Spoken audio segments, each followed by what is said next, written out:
Ya, Waalaikumsalam warahmatullahi wabarakatuh, Bunda Reni. Apa kabar Ustadz? Alhamdulillah baik. Bunda Reni gimana kabarnya? Alhamdulillah, bebas banjir. Oh, di sana hujan. Topik Kalau utama di sini udah mulai panas. masih hujan dari kemarin, Masih malam kadang banjir, dari malam pagi Bu. yang di beberapa tempat masih banjir Oh, di ya. Surabaya, Mbak Marta banjir ya? Surabaya, Hmm, alhamdulillah. enggak ya, Ya. Alhamdulillah. Mbak Amida belum kelihatan ya?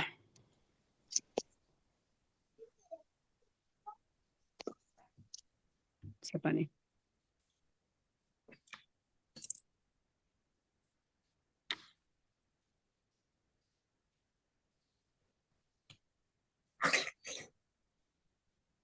Ustadz bagaimana, sudah mulai banyak yang hadir apa kita mulai?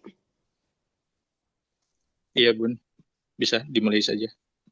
Udah lewat 4 menit ya. Tumben Mbak Amida Hmm. belum kelihatan. Mbak Mida Baik. katanya izin. Oh izin, saya nggak Jadi baca, maaf. uh, nanti Mbak diserahkan Lisdia, ke Bunda Heni sama Mbak Bunda Lisdia. Listi ya. Siap, Mm-mm. siap. Ini Bunda. yang untuk pembaca Al-Quran belum kelihatan juga Mbak Ika nih. Boleh saya saja, Bunda, insya Allah. Balis ya, Masya Allah. Siap. Backup. Baik. Baik, yang terhormat dan kami muliakan, Ustadz Muji Pohi, sampai lupa. Ustadz Mujiono Hasan Pohi yang lengkapnya ya. Dan yang kami hormati dan cintai para sahabat PMMC. Assalamualaikum warahmatullahi wabarakatuh. Waalaikumsalam Salam. warahmatullahi wabarakatuh. Bentar. Assalamualaikum warahmatullahi wabarakatuh. Alhamdulillahirabbil alamin. Wa bihi nasta'inu ala umuri dunya waddin. Wassalatu wassalamu ala asrofil anbiya wal mursalin wa ala alihi wa sahbihi ajmain amma ba'd.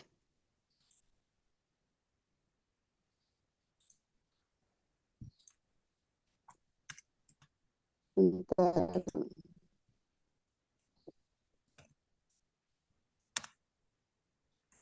Salawat serta salam senantiasa kita curahkan kepada suri tuladan dan junjungan kita, zaman kegelapan menuju jalan yang terang benderang dengan Islam satu-satunya agama yang diridhoi Allah Subhanahu wa Ta'ala. Pertama-tama, mari kita panjatkan puji dan syukur kehadirat Allah Subhanahu wa Ta'ala atas limpahan nikmatnya kepada kita semua. Sehingga pada sore hari yang berbahagia ini, kita bisa berkumpul di majelis yang penuh berkah dalam keadaan sehat walafiat. Alhamdulillah, dengan rahmat, hidayah, dan kuasanya, kita bisa melaksanakan kegiatan rutinitas kita, yaitu pengajian mingguan, mentadaburi Al-Quran bersama PMMC, Pondok Mualaf Muhasabah Center di bawah bimbingan Bunda Tara. Perkenankan saya membacakan susunan acara sebagai berikut. Pembukaan dan doa, terus acara utama itu terus lanjutkan dengan tilawah dan sari tilawah yang akan dilantunkan oleh Mbak Lisdia. Mungkin untuk sari tilawahnya bisa dibantu yang lain atau mungkin bisa diambil alih oleh Mbak Lisdia sendiri. Dan acara utama di sore hari ini yaitu kajian interaktif, hikmah dan refleksi yang akan disampaikan oleh Ustadz Mujiono. Dan nanti bila waktu memungkinkan ada sesi tanya jawab yang akan dikoordinasi oleh Mbak Lisdia. Dan insya Allah sebelum maghrib kajian kita akan kita tutup. Baik, untuk mempersingkat waktu, marilah kita buka pengajian di sore hari ini dengan bersama-sama membaca Ummul Quran, dilanjutkan dengan doa belajar. Ala hadiniyah walikuliniyatin sholihah wa ila hadratin nabiyil mustafa rasulillah sallallahu alaihi wasallam al-fatihah. A'udzu billahi minasyaitonir rajim. Bismillahirrahmanirrahim. Alhamdulillahirabbil alamin. Arrahmanirrahim. Maliki yaumiddin. Iyyaka na'budu wa iyyaka nasta'in. Ihdina shiratal mustaqim. صراط الذين أنعمت عليهم غير المغضوب عليهم ولا الضالين آمين Rabbi zidna ilma warzuqna fahma. Rabbi srohli sodri wa yasirli amri wahlul uqdatam min lisani yafqahu qoli. Selanjutnya kita melangkah ke acara pertama yaitu tilawah Al-Quran surat Al-Imran ayat 81 sampai 91 yang akan dilantunkan oleh Mbak Lisdia. Dan saat ditilawah mungkin ada relawan atau mungkin akan diambil alih oleh Mbak Lisdia sendiri, diborong. Baik, kepada Mbak Lisdia, kami persilahkan. Baik, syukron Bunda Heni. Ya. Afwan. Assalamualaikum warahmatullahi wabarakatuh. Waalaikumsalam warahmatullahi wabarakatuh. A'udzu billahi minasyaitonir rajim. وَإِذْ أَخَذَ اللَّهُ مِيثَاقَ النَّبِيِّينَ لَمَا آتَيْتُكُم مِّن كِتَابٍ وَحِكْمَةٍ ثُمَّ جَاءَكُمْ رَسُولٌ مُّصَدِّقٌ لِّمَا مَعَكُمْ لَتُؤْمِنُنَّ بِهِ وَلَتَنصُرُنَّهُ قال أأقررتم وأخذتم على ذلكم إصري قالوا أقررنا قال فاشهدوا وأنا معكم من الشاهدين فمن تولى بعد ذلك فأولئك هم الفاسقون أفغير دين الله يبغون وله أسلم من في السماوات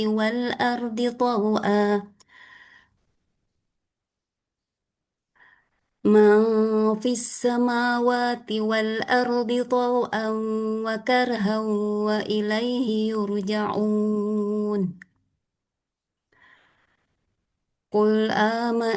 قل آمنا بالله وما أنزل علينا وما أنزل على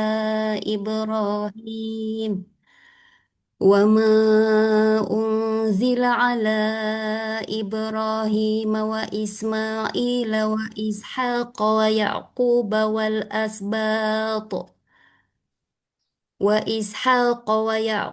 والأسباط وما أوتي موسى وعيسى والنبيون من ربهم لا نفرق بين أحد منهم ونحن له مسلمون ومن يبتغ غير الإسلام دينا فلن يقبل منه وهو في الآخرة من الخاسرين كيف يهدي الله قوما كفروا بعد إيمانهم وشهدوا أن الرسول حق وجاءهم البينات والله لا يهدي القوم الظالمين أولئك جزاؤهم أن عليهم لعنة الله والملائكة والناس أجمعين خالدين فيها لا يخفف عنهم العذاب ولا هم ينظرون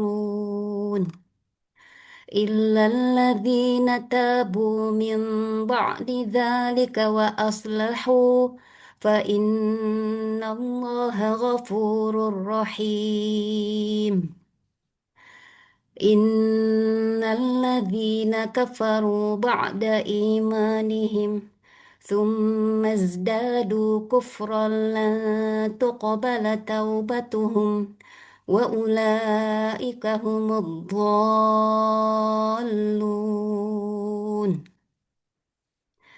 إن الذين كفروا وماتوا وهم كفار فلن يقبل من أحدهم ملء الأرض ذهبا ولو افتدى به أولئك لهم عذاب أليم وما لهم من ناصرين صدق الله العظيم.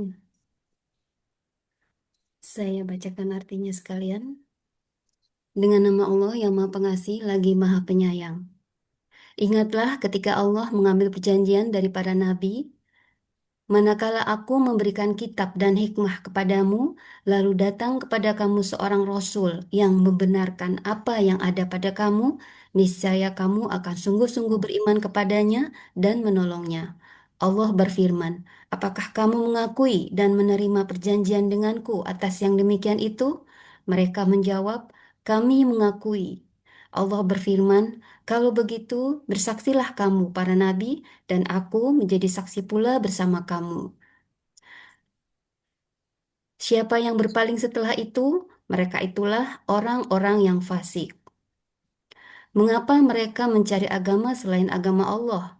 Padahal hanya kepadanya apa yang ada di langit dan di bumi berserah diri, baik dengan suka maupun terpaksa, dan hanya kepadanya mereka dikembalikan. Katakanlah Nabi Muhammad, kami beriman kepada Allah dan pada apa yang diturunkan kepada kami dan yang diturunkan kepada Ibrahim, Ismail, Ishak, Yakub beserta anak cucunya dan apa yang diberikan kepada Musa, Isa serta para nabi dari Tuhan mereka. Kami tidak membeda-bedakan seorang pun di antara mereka dan hanya kepadanya kami berserah diri. Siapa yang mencari agama selain Islam, sekali-kali agamanya tidak akan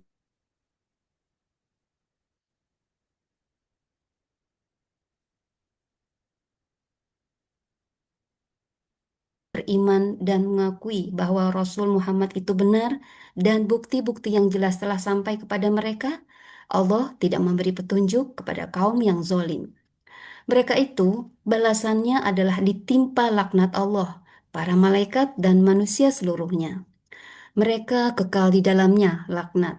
Tidak akan diringankan azab dari mereka dan mereka tidak diberi penangguhan. Kecuali orang-orang yang bertaubat setelah itu dan memperbaiki dirinya. Sesungguhnya Allah Maha Pengampun lagi Maha Penyayang. Sesungguhnya orang-orang yang kufur setelah beriman, kemudian bertambah kekufurannya, tidak akan diterima taubatnya, dan mereka itulah orang-orang yang sesat. Sesungguhnya orang-orang yang kufur dan mati sebagai orang-orang kafir tidak akan diterima tebusan dari seseorang di antara mereka, sekalipun berupa emas sepenuh bumi, sekiranya dia hendak menebus diri dengannya. Mereka itulah orang-orang yang mendapat azab yang pedih dan tidak ada penolong bagi mereka. Maha benar Allah dengan segala firman-Nya. Wassalamualaikum warahmatullahi wabarakatuh. Sepertinya Bunda Heni belum standby ya. Baik, saya ambil alih. Baik,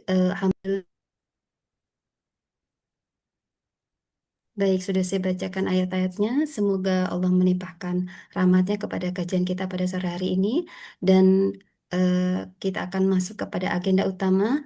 Bunda Hendi sudah online? Baik, iya, sudah Baik, aman. baik, Maaf monggo tadi Bunda. masih di mute ya. Baik, Siap. terima kasih kepada Mbak Lisdia. Dan seperti Mbak Lisdia tadi sampaikan bahwa kita langsung menginjak ke acara kajian utama di sore hari ini, yaitu hikmah dan refleksi yang akan disampaikan oleh Ustadz Mujiono. Kepada beliau kami persilakan. Lagi sambil ada acara Zoom sih, itu sampai aja. Kenapa? Terima kasih Bunda Heni. Assalamualaikum warahmatullahi wabarakatuh. Waalaikumsalam warahmatullahi wabarakatuh. Huruf yang besar. Huruf selam. Alhamdulillah, salatu wassalamu ala rasulillah wa ala alihi wa ashabihi wa man tabi'ahum bi ihsanin ila yaumiddin wa ba'du. Allahumma fakihna fid din wa alimna ta'wil.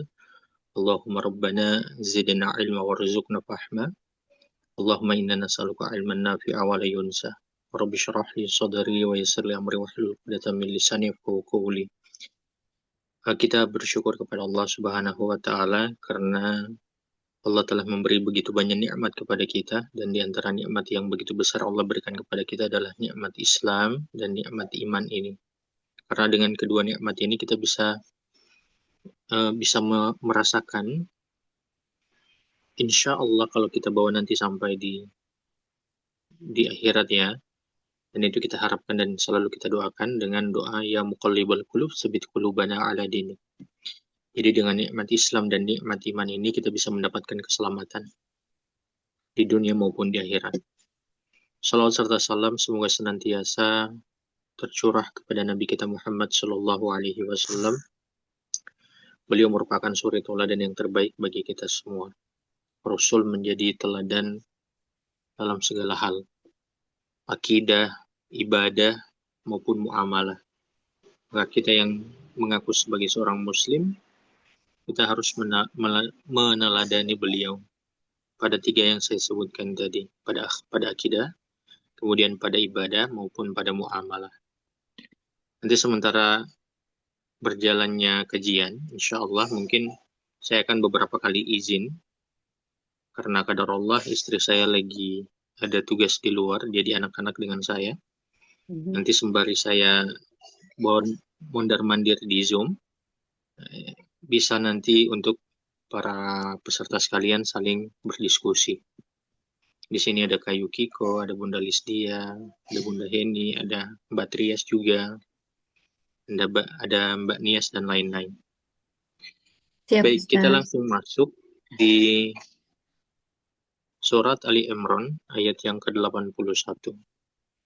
Jadi surat Ali Imran ini berbeda dengan surat Al-Anfal. Kalau di surat Al-Anfal iya, memang jelas berbeda ya. Tapi fokus perbedaan di antara kedua surat ini, kalau di Al-Anfal kan menjadi pembahasan kita di tilawah bareng. Tapi surat Ali Imran ini menjadi pembahasan kita di setiap hari Sabtu. Kajian per ruku yang setiap hari Sabtu. Perbedaannya adalah, samanya dulu, sama dari surat Al-Anfal dengan surat Ali Imran, pembahasannya sama tentang masalah peperangan. Walaupun tidak semua ayat membahas tentang peperangan. Tapi itu nanti akan dibahas pada ayat-ayat yang di pertengahan di surat Ali Imran ini. Begitupun di surat Al-Anfal, itu sudah mulai dari awal, kita sudah mulai membahas tentang peperangan. Walaupun ini membahas tentang peperangan, tapi konteks peperangan yang disebutkan pada dua surat ini berbeda. Kalau di surat Ali Imran itu tentang perang Uhud, dan adapun di surat Al-Anfal itu tentang perang Badar. Ini perbedaan peperangan yang dibahas di dalam dua surat ini. Tapi juga ada pembahasan yang sama yang dimana dibahas di dalam dua surat ini. Itu tentang orang-orang munafik dan sikap mereka terhadap peperangan. Nah, sikap mereka terhadap peperangan maupun orang-orang beriman ketika peperangan itu. Kalau kemarin kan di tilawah bareng itu ada kalimatnya orang-orang Yahudi. Mereka mengatakan Islam ini telah menyeret agama ini, atau agama Islam ini telah menyeret penganutnya pada kematian. Di waktu akan berperang Badar ini, ya, di waktu akan berperang Badar, orang-orang munafik itu mengatakan seperti itu, yang tujuan mereka untuk melemahkan imannya para sahabat. Melemahkan imannya para sahabat. Ya, memang jelas juga karena peperangan itu taruhannya nyawa. Makanya dari setiap pembahasan ayat yang ada isi tentang peperangan, dua hal yang Allah bahas di situ. Tentang diri, yang kedua itu tentang harta. Karena dua hal ini yang dibawa di waktu berperang, dan dua hal ini yang biasanya yang menjadi berat bagi seseorang untuk terlibat dalam peperangan. Kalau masalah diri, ya dia akan timbang-timbang, wah bagaimana ini saya mau ikut perang dan taruhannya nyawa. Begitupun dengan masalah harta. Harta bisa dua dengan dipahami. Misalnya dulu, para sahabat itu ada yang berdagang, ada yang bertani. Itu kan ada pilihan yang yang terjadi pada diri mereka ketika ada panggilan untuk berjihad, apalagi masa panen itu telah dekat. Ya, di sini mereka harus memilih apakah mereka memilih agama ini atau mereka itu dihalangi oleh harta mereka. Dan juga harta dalam masalah kaitan perang adalah harta dengan memberi harta itu untuk kegiatan ataupun terlaksananya perang tersebut. Begitu. Itu sebagai pengantar. Baik, kita langsung di surat Ali Imran ayat yang ke-81. Allah Subhanahu wa taala berfirman, "Wa id akhadallahu mitsaqan nabiyyin." Dan ingatlah ketika Allah mengambil perjanjian setia dengan para nabi. Perjanjian apa yang Allah ambil dari para nabi? Ini perjanjian yang sudah ada di dalam kitab-kitab setiap para nabi. Atau Allah telah mewahyukan kepada para nabi terkait dengan perjanjian ini. Apa perjanjian itu? Lama ataitukum min kitabi wa hikmah. Sesungguhnya apa saja kitab dan hikmah yang aku berikan kepada kalian. Iya. Sesungguhnya apa saja kitab dan hikmah yang aku berikan kepada kalian. Summa ja'akum rasulun musaddiqul lima ma'akum. Kemudian datang kepada kalian seorang rasul yang membenarkan apa yang ada pada kalian, dan itu adalah Nabi Muhammad. Ini bisa dipahami dua. Pertama, summa ja'akum rasulun musaddiqul lima ma'akum. Jadi setiap para nabi ataupun setiap para rasul telah Allah ingatkan atau telah Allah minta perjanjian dengan mereka. Perjanjian yang untuk apa? Yang Allah berikan kepada mereka melalui wahyu itu, yaitu perjanjian untuk bekerja sama dalam dakwah ketika ada rasul yang diutus di tengah-tengah mereka. Kita ambil contoh sebagaimana Nabi Harun membantu Nabi Musa. Begitupun dengan Nabi Yahya yang membantu Nabi Isa. Begitupun dengan Nabi Lut yang membantu Nabi Ibrahim. Jadi setiap ada rasul yang turun di tengah atau diutus di tengah-tengah mereka, maka setiap para nabi itu mereka harus membantu rasul tersebut. Ini tafsiran pertama dari ayat ini. Tafsiran yang kedua, yang disebutkan dengan ja'akum rasulun, seorang rasul yang akan datang kepada kalian, yaitu adalah Nabi Muhammad. Yang mana Nabi Muhammad ini akan membenarkan apa saja yang diturunkan kepada nabi yang sebelumnya. Apa yang dimaksud dengan membenarkan di dalam ayat ini? Artinya membenarkan seluruh apapun yang Allah berikan kepada para nabi. Karena setiap yang Allah beri kepada para nabi itu sama. Bukan sama dalam masalah syariat, tapi sama dalam masalah akidah. Jadi sama dalam masalah akidah itu penyembahan hanya kepada Allah, kemudian doa hanya ditujukan kepada Allah. Kurang lebih seperti itu. Dan meyakini bahwa Allah itu yang menciptakan, yang memelihara, dan seterusnya. Dan juga meyakini Allah itu memiliki sifat dan nama-namanya. Dan keyakinan ini semua sama, ataupun Allah telah beri kepada para nabi. Semuanya sama. Walaupun yang menjadi perbedaan dari setiap para nabi itu adalah syariat. Makanya pelaksanaan syariat kita ini berbeda dengan pelaksanaan syariat dari nabi-nabi terdahulu. Begitu. Pelaksanaan ibadah kita mungkin sholat, dengan yang kita kerjakan setiap harinya, alhamdulillah 5 waktu, itu berbeda dengan pelaksanaan ibadah yang dilakukan oleh Nabi Isa. Dan juga berbeda dengan apa yang dilakukan oleh Nabi Sulaiman. Berbeda juga dengan apa yang dilakukan oleh Nabi Yahya.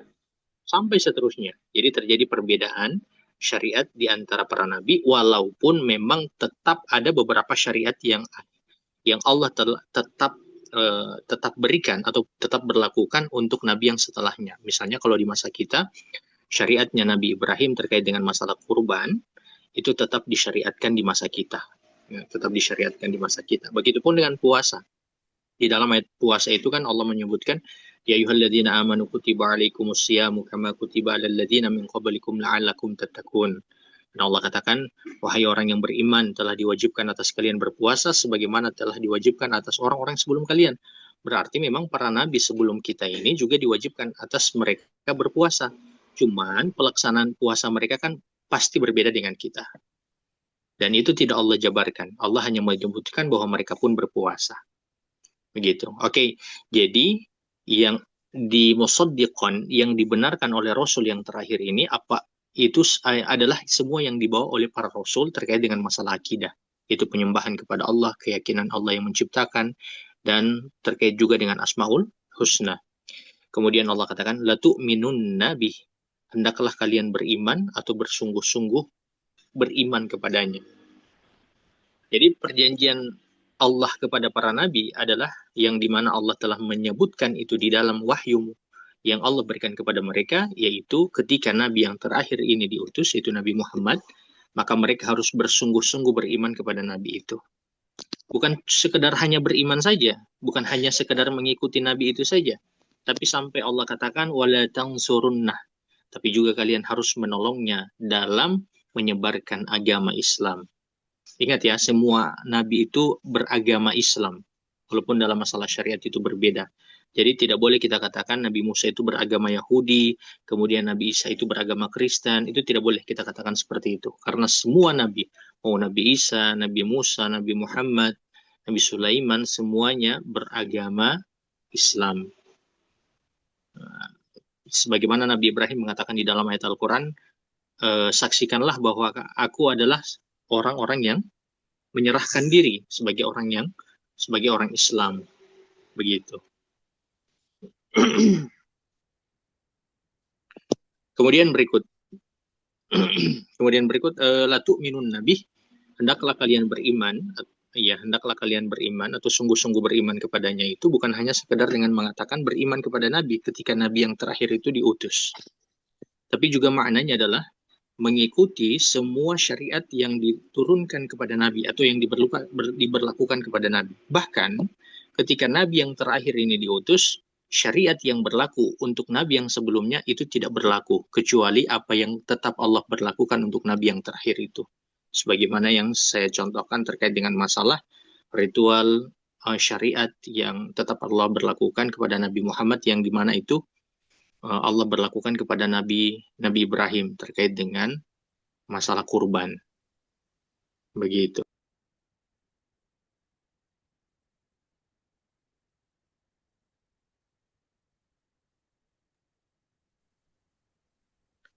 Kemudian Allah Subhanahu wa taala berfirman, qala aqrartum wa akhadtum ala dzalikum isri. Allah kemudian berfirman sembari bertanya kepada mereka, sudahkah kalian mengakui dan sudahkah kalian ini menerima akan ikatan janjiku itu? Jadi Allah bertanya kepada para nabi, kalau misalnya diutus nabi yang terakhir kepada mereka. Jadi kita langsung pada konteks nabi yang terakhir ya, yaitu Nabi Muhammad. Kalau tadi kan saya sebutkan tentang dua penafsirannya, yaitu nabi yang diutus setelah mereka, sebagaimana Nabi Yahya dengan Nabi Isa, begitupun Nabi Harun dengan Nabi Musa. Jadi Allah bertanya kepada para nabi, apakah mereka setuju dengan perjanjian ini, ikatan perjanjian ini? Lalu kemudian para nabi mengatakan, qalu aqrarna, mereka menjawab, kami berikrar. Ya, artinya mereka itu setuju. Ya, di sini jadi perjanjian ini berlakunya itu di setiap wahyu yang Allah berikan kepada setiap para nabi.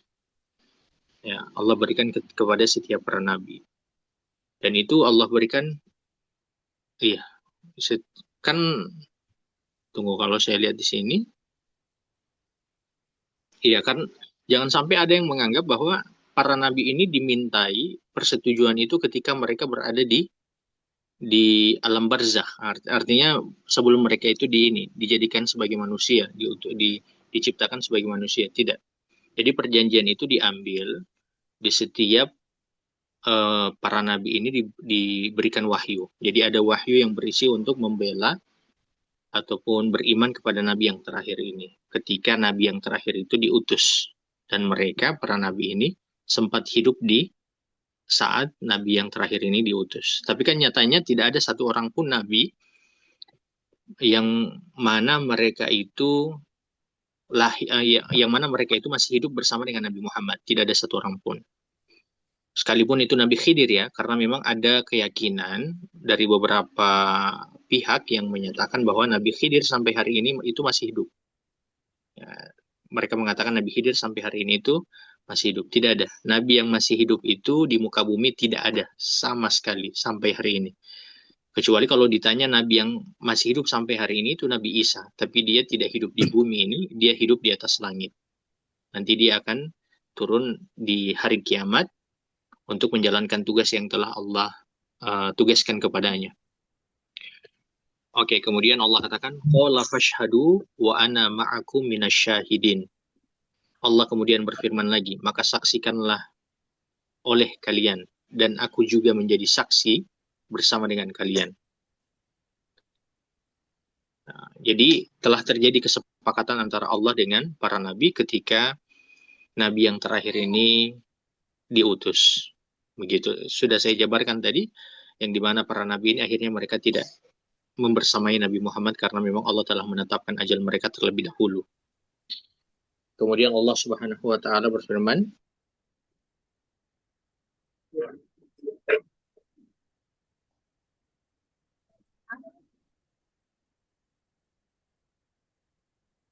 kemudian Allah Subhanahu wa taala berfirman, "Faman tawalla ba'da dzalika." Kemudian siapa yang berpaling ingkar sesudah mengakui perjanjian setia itu. Jadi kalau para nabi itu ingkar dengan perjanjian mereka itu, faulaika humul fasikun, maka mereka itulah orang-orang yang fasik. Beli lepas notis Apa itu kok jadi kata Allah mereka itu adalah orang yang fasik. Fasik itu keluar dari ketaatan. Bendalis dia di ayat. Jadi fasik itu artinya keluar dari ketaatan. Mungkin kita bertanya-tanya, apa maksud Allah memberi kabar ini kepada kita? Apa maksud Allah memberi informasi ini kepada kita, yang dimana para nabi ini itu diberi ikrar, ada ikrar perjanjian dengan Allah untuk menerima nabi yang terakhir. Apa manfaatnya untuk kita sampai pun Allah memberi itu di dalam ayat Al-Quran? Jadi begini, itu tidak hanya dilihat atau tidak hanya berlaku bagi para nabi saja. Karena di Madinah itu kita dapati di dalam sirah Nabi, ternyata orang-orang Yahudi itu mereka tidak mau mengikuti ataupun mematuhi Nabi Muhammad. Tidak mau beriman kepada Nabi Muhammad. Padahal mereka itu telah menyatakan diri sebagai pengikutnya Nabi Musa. Bahkan mereka itu telah menerima kitab Taurat juga, yang mana mereka itu mengamalkannya, mengimaninya mungkin tidak semuanya ya, dan mengamalkannya mungkin tidak semua juga, karena memang sudah banyak yang mereka rubah dan banyak yang mereka kurangi ataupun mereka tambah. Jadi dalam ayat ini, walaupun dia konteksnya adalah para nabi, Allah ingin mengatakan bahwa kalau nabi saja Allah perintahkan mereka untuk beriman dan membantu Nabi Muhammad, maka orang-orang Yahudi yang ada di Madinah pun itu wajib akan hal itu. Jadi tetap berlaku bagi mereka pun untuk mengimani Nabi Muhammad dan membantu Nabi Muhammad.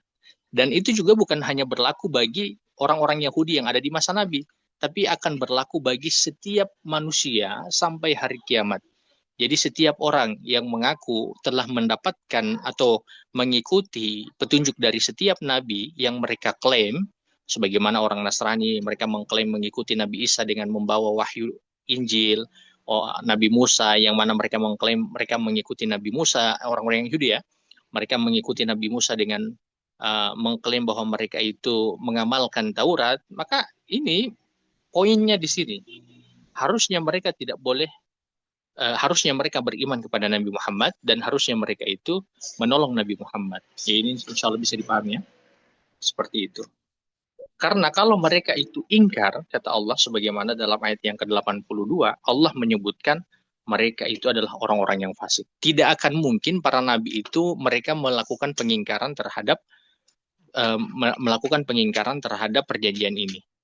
Makanya sampai Allah kemudian memberikan ketegasan dalam ayat ini. Siapa saja yang ingkar? Artinya siapa saja yang ingkar? Maka Allah kemudian mengatakan bahwa dia adalah orang-orang yang fasik. Jadi siapa saja yang tidak beriman kepada Nabi Muhammad ketika Nabi Muhammad telah diutus, dan siapa saja yang tidak mengakui ataupun mengikuti syariatnya Nabi Muhammad, maka dia inilah orang yang disebut sebagai orang-orang yang ingkar, dan dia inilah orang-orang yang disebut sebagai orang-orang yang fasik. begitu. Dan jangan hanya dilihat kepada orang Nasrani, kepada orang Yahudi, atau orang yang ada di luar dari agama kita ini. Termasuk juga kita ini. Kalau kita tidak beriman kepada Nabi Muhammad, kalau kita mengingkari sebagian daripada syariatnya Nabi Muhammad, maka kita juga sebagaimana orang-orang yang disebutkan dalam ayat ini adalah orang-orang yang fasik. Begitu. Kemudian ayat yang ke-83, Allah Subhanahu wa taala berfirman, "Apa ghayra dinillahi yabghun?"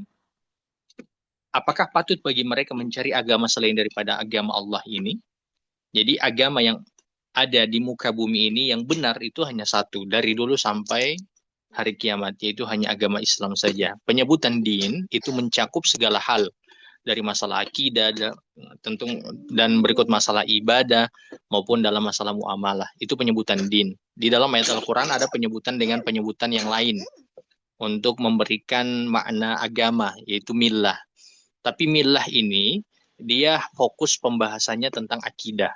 Makanya millahnya Nabi Ibrahim dengan millahnya Nabi Muhammad itu sama. Artinya akidahnya Nabi Ibrahim dengan akidahnya Nabi Muhammad itu sama. Makanya tidak disebut dengan din Nabi Ibrahim, din Nabi Adam, din Nabi Sulaiman. Tapi penyebutan din itu secara keseluruhan. Yang mana itu mencakup akidah, kemudian yang berikut ibadah, dan yang ketiga itu masalah muamalah. Di sini kemudian Allah katakan, apakah patut bagi mereka mencari agama selain daripada agama Allah ini? Artinya, apakah mereka patut mencari kebenaran? Yang mana kebenaran ini hanya satu saja? Kemudian Allah katakan, walahu aslama man fis samawati wal ardi tau'an wa karha. Padahal hanya kepada Allah saja tunduk dan taat semua makhluk yang ada di langit dan di bumi. Ketundukan ataupun ketaatannya itu ada yang secara sukarela maupun yang terpaksa. Seperti apa ketundukan yang terpaksa? Saya kasih contoh yang terpaksa dulu ya. Ketundukan yang terpaksa itu sebagaimana anggota tubuh orang-orang kafir. Orang-orang kafir pun itu walaupun mereka tidak taat kepada Allah, tapi anggota tubuh mereka itu tunduk kepada Allah. Ya, anggota tubuh itu sebagaimana darah, kemudian nafas, jantung, yang setiap hari berdenyut walaupun mereka itu sering kali melakukan pengingkaran kepada Allah, ataupun melakukan kekufuran terhadap Allah, tapi anggota tubuh mereka itu tetap tunduk dan patuh kepada Allah. Bayangkan kalau anggota tubuh ini tidak patuh kepada Allah, anggota tubuh mereka, tentu sudah lama mereka itu mati. Dan ada yang disebut dengan ketaatan secara sukarela. Ini ketaatan yang diberi pilihan. Sebagaimana kita yang mau taat, Allah akan mudahkan jalannya pada ketaatan. Yang mau untuk mengingkari, Allah biarkan dia pada pengingkaran itu. Nah, ini disebut dengan ketaatan yang sukarela. Nah, seperti itu ya. Kemudian, makanya di sini Allah sampai menyebutkan kalau dikaitkan dengan orang-orang Yahudi, kalau mereka itu akhirnya melakukan pengingkaran dan tidak mengakui Nabi sebagai Nabi yang terakhir, padahal sudah diberi perjanjian pada perjanjian di dalam kitab mereka, maka mereka telah jauh dari ketundukan itu. Padahal semua apapun yang ada di muka bumi ini, kata Allah, fis samawati wal ard, semuanya itu tunduk dan patuh kepada Allah. Jadi semua itu patuh pada agama Allah, mengikuti agamanya Allah. Seperti itu. Kemudian yang berikut. Dan ingatlah, kalau mereka itu tidak patuh kepada Allah dan tidak taat kepada Allah dan melakukan pengingkaran atas apa yang terhadap Nabi Muhammad, kata Allah kemudian wa ilaihi yurja'un. Ingatlah bahwa mereka itu akan dikembalikan kepadanya. Akan terjadi Allah akan bertanya sebagaimana perjanjian yang Allah sebutkan terhadap para nabi itu yang mana itu juga diberlakukan untuk umat-umatnya. Dan ketika disebutkan yurja'un, tentu bukan hanya sekedar kembali saja. Ada hal-hal yang harus dipertanggungjawabkan. Ada hal-hal yang harus dipertanggungjawabkan atas pilihan yang mereka lakukan itu atau atas pengingkaran yang telah mereka lakukan itu. Kemudian ayat yang ke-84. Allah Subhanahu wa taala berfirman. Ini Allah menjabarkan tentang seperti apa itu agama Islam. Seperti apa Islam yang benar itu. Allah jabarkan dalam ayat ini. Qul amanna billahi wa ma unzila alaina. Katakanlah wahai Muhammad, kami beriman kepada Allah dan kepada apa yang telah diturunkan ke atas kami. Jadi Allah menjabarkan di dalam ayat ini seperti apa agama yang benar atau seperti apa ketundukan yang benar yang mengikuti para nabi-nabi yang sebelumnya.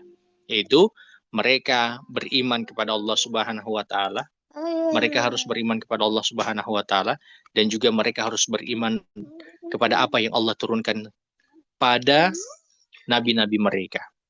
Jadi kalau mereka mengatakan mereka beriman kepada Nabi Musa, harusnya mereka itu taat kepada wahyu yang diturunkan kepada Nabi Musa, dan isi dari wahyu yang ada di dalam kitabnya Nabi Musa itu kitab Taurat, yaitu dengan mengikuti Nabi yang terakhir, beriman kepadanya dan menolong Nabi yang terakhir itu, yaitu Nabi Muhammad SAW. Kemudian dari mana kita tahu ada pesan itu di dalam kitab Taurat? Ya sebagaimana kita dapati ternyata mereka sudah tinggal di Yathrib, padahal jarak antara Yathrib dengan Yerusalem, Palestina itu cukup jauh. Tapi kenapa mereka bisa tinggal di Madinah itu? Karena memang di dalam kitab Taurat disebutkan Nabi yang terakhir itu akan turun di Madinah itu.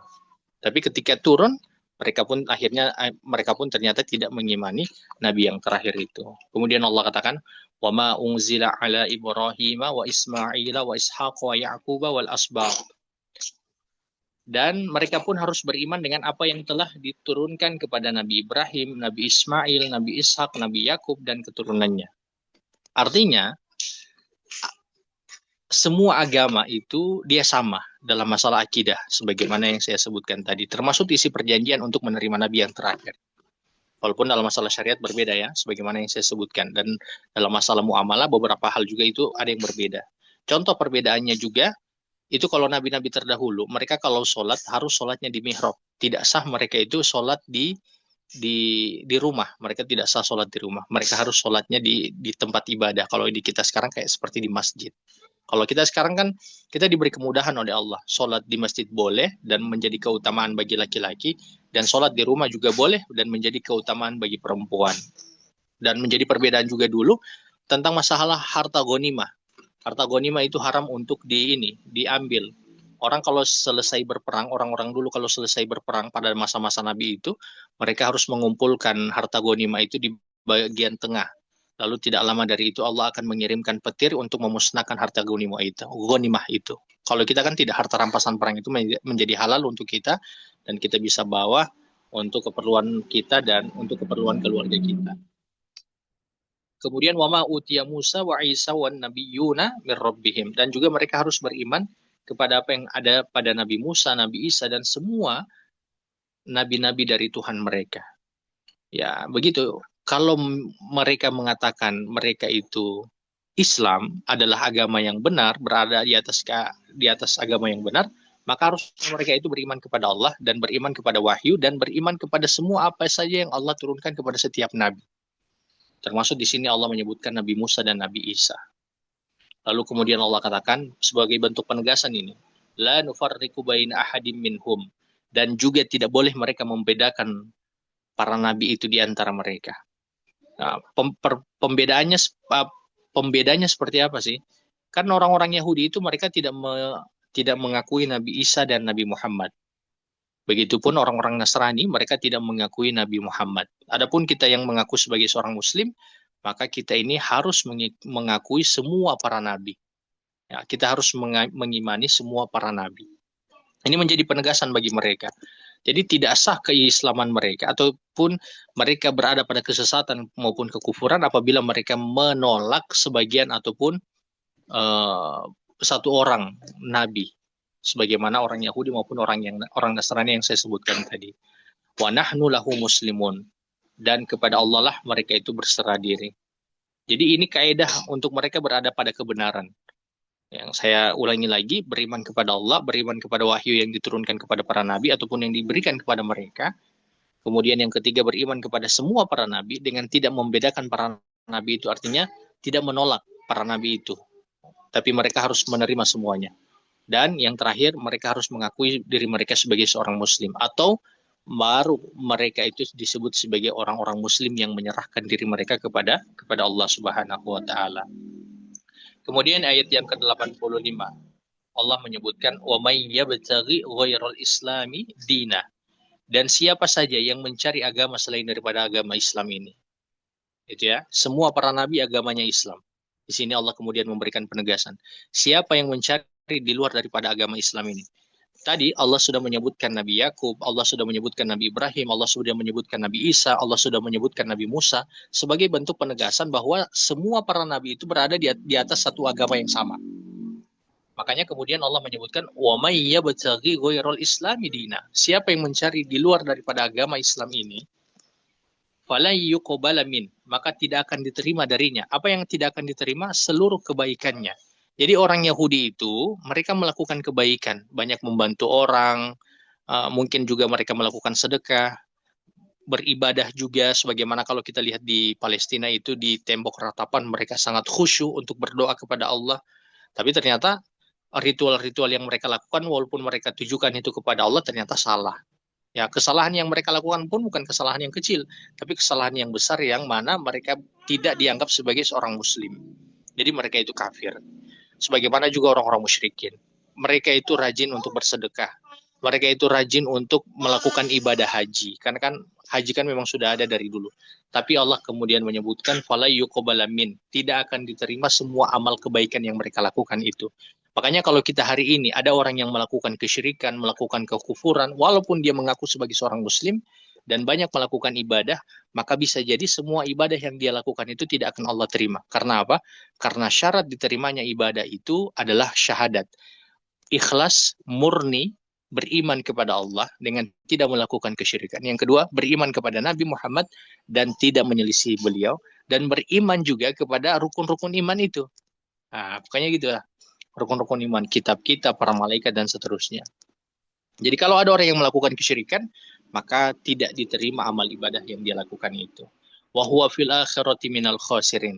Dan kalau dia disebut sebagai orang yang tidak diterima amal ibadahnya, di akhirat nanti jelas-jelas dia merupakan orang-orang yang mendapatkan atau berada pada kerugian. Kerugian apa?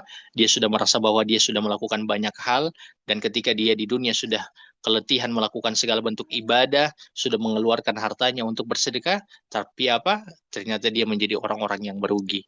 Semua semua hal yang dia lakukan itu sia-sia. Coba lihat orang Nasrani itu ada yang khusyuk ketika dia berdoa, sampai menangis. Ada begitupun dengan orang-orang Yahudi ketika mereka di tembok ratapan, coba lihat video mereka. Lihat ekspresi mereka itu. Mereka itu sampai menangis, tapi semua itu tidak Allah terima karena mereka mencari di luar daripada agama Islam ini. Kemudian Allah Subhanahu wa taala menyebutkan ayat yang ke-86. Allah Subhanahu wa taala menyebutkan kaifa yahdillahu qauman kafaru ba'da imanihim. Bagaimana Allah akan memberi petunjuk hidayah kepada satu kaum yang kufur ingkar sesudah mereka itu beriman. Jadi ini menyebutkan ini membahas tentang orang Yahudi juga sih sebenarnya.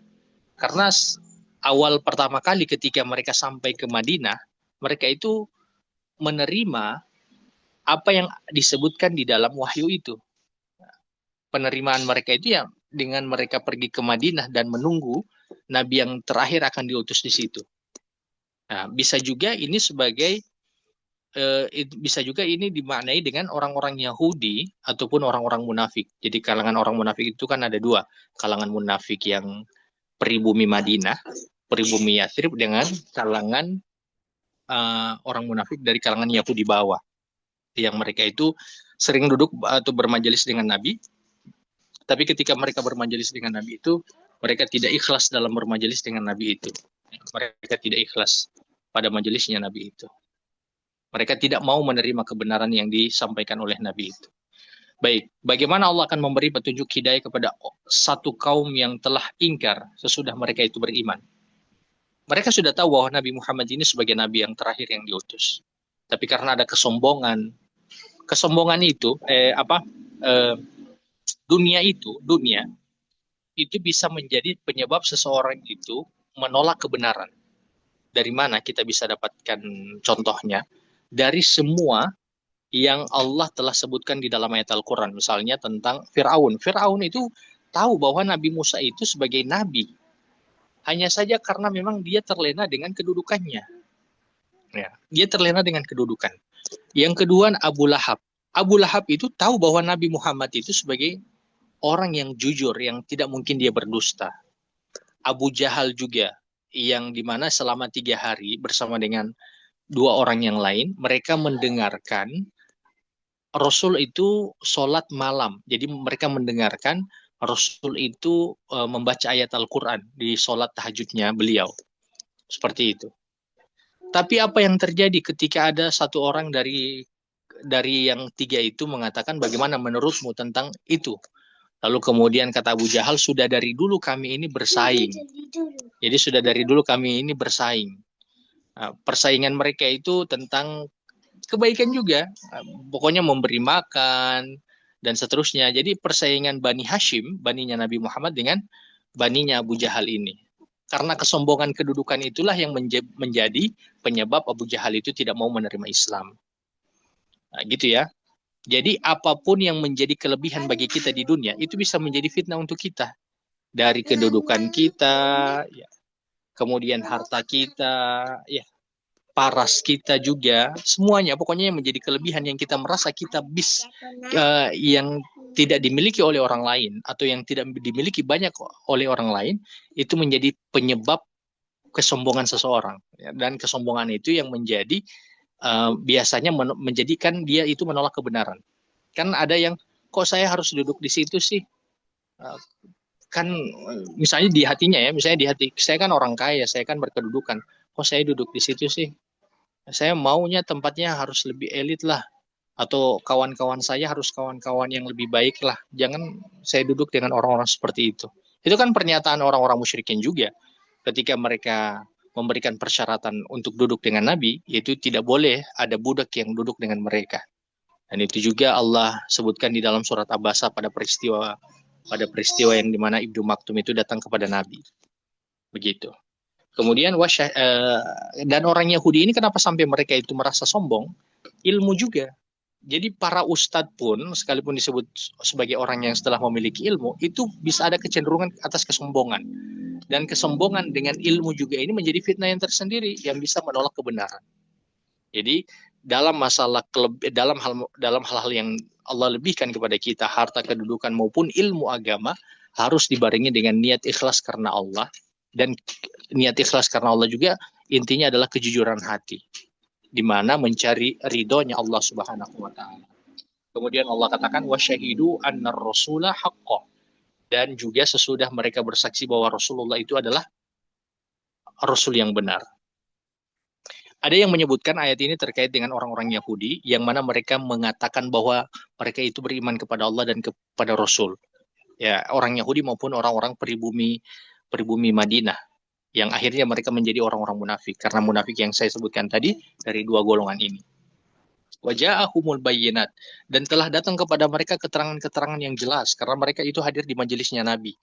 Kalau kita tarik pada Yahudi dulu, keimanan ataupun penerimaan mereka terhadap Nabi Muhammad yaitu ketika mereka sampai ke Madinah dan mereka itu telah mengetahui itu dari wahyu mereka. Jadi secara tidak langsung mereka telah menerima Nabi sebagai Nabi yang terakhir walaupun mereka belum melihatnya.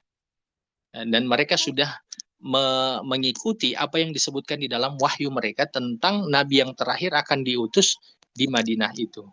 Kemudian Allah katakan, Wallahu la yahdil qaumal zalimin. Dan ingatlah Allah tidak akan memberikan petunjuk kepada orang-orang yang zalim.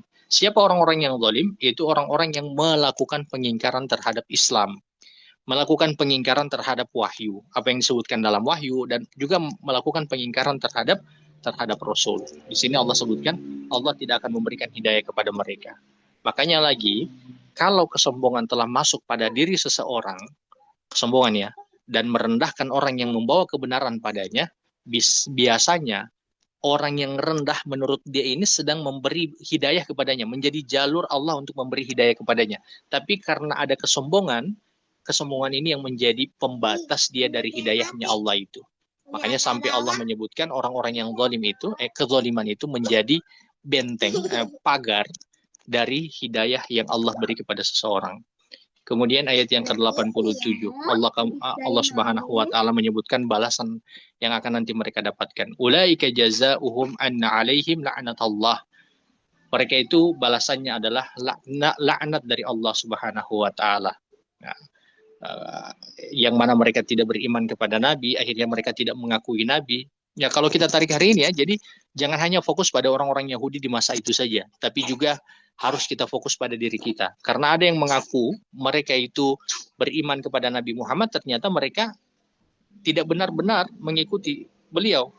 Banyak melakukan pengingkaran terhadap syariat, banyak yang membenci syariat dari Nabi Muhammad, misalnya membenci poligami, membenci apalagi yang hal-hal yang lain lah, membenci hijab, membenci khalwat dan seterusnya. Tentang dosa khalwat mereka katakan itu tidak masalah dan tidak mengapa. Nah, ini juga harus kita perhatikan untuk diri kita. Kata Allah, apa yang akan didapatkan oleh orang-orang yang zalim ini, ulaika jazaohum anna alaihim la'natullah. Mereka akan mendapatkan laknatnya Allah. Apa laknat dalam ayat ini adalah kebenciannya Allah. Kebencian Allah. Kalau Allah sudah benci, maka kemungkinan untuk Allah beri kasih sayangnya itu tidak akan ada lagi. Padahal di akhirat nanti kita butuh dengan kasih sayangnya. Jangankan di akhirat. Di dunia saja kita butuh dengan kasih sayangnya Allah. Kenapa?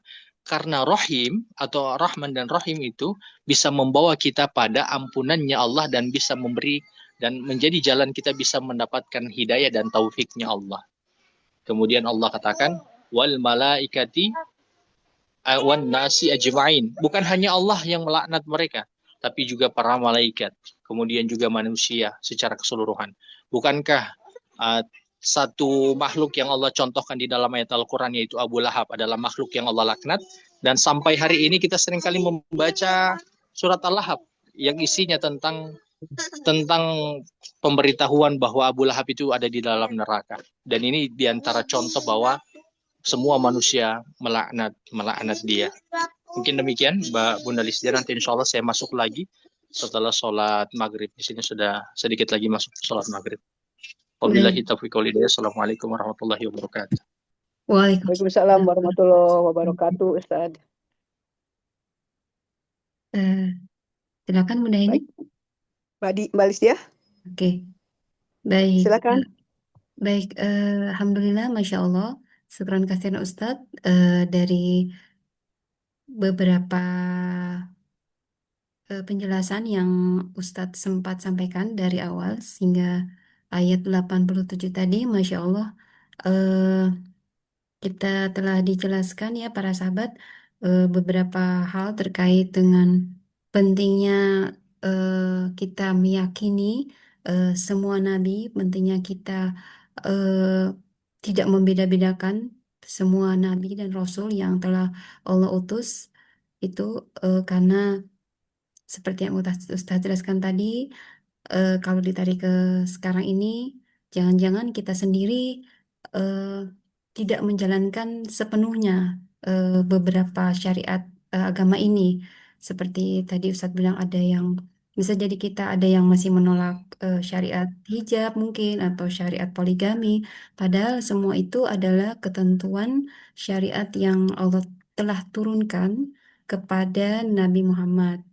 Juga walaupun syariatnya juga tentu tidak sama kepada setiap nabi, tetapi secara prinsip untuk masalah akidah semua dijelaskan bahwa mereka harus memiliki akidah yang sama, yaitu menyembah kepada Allah dan juga meyakini kitab apa yang telah diturunkan oleh Allah di dalam kitab-kitab yang telah dijelaskan. Baik, mungkin para sahabat ada yang ingin ditanyakan atau mungkin ada yang ingin di-sharing terkait apa yang sudah dijelaskan Ustadz? Monggo, dipersilakan.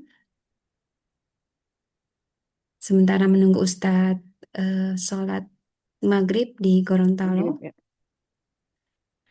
Barangkali ada yang ingin berbagi insight.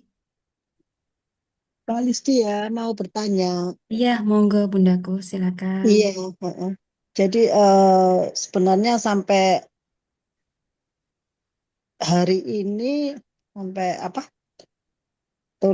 nabi turun temurun itu sebenarnya dari nabi yang awal sampai akhir Muhammad itu sebenarnya sudah ada penjelasannya bahwa nanti nabi terakhir itu Nabi Muhammad, sudah ada penjelasannya seperti itu ya, mulai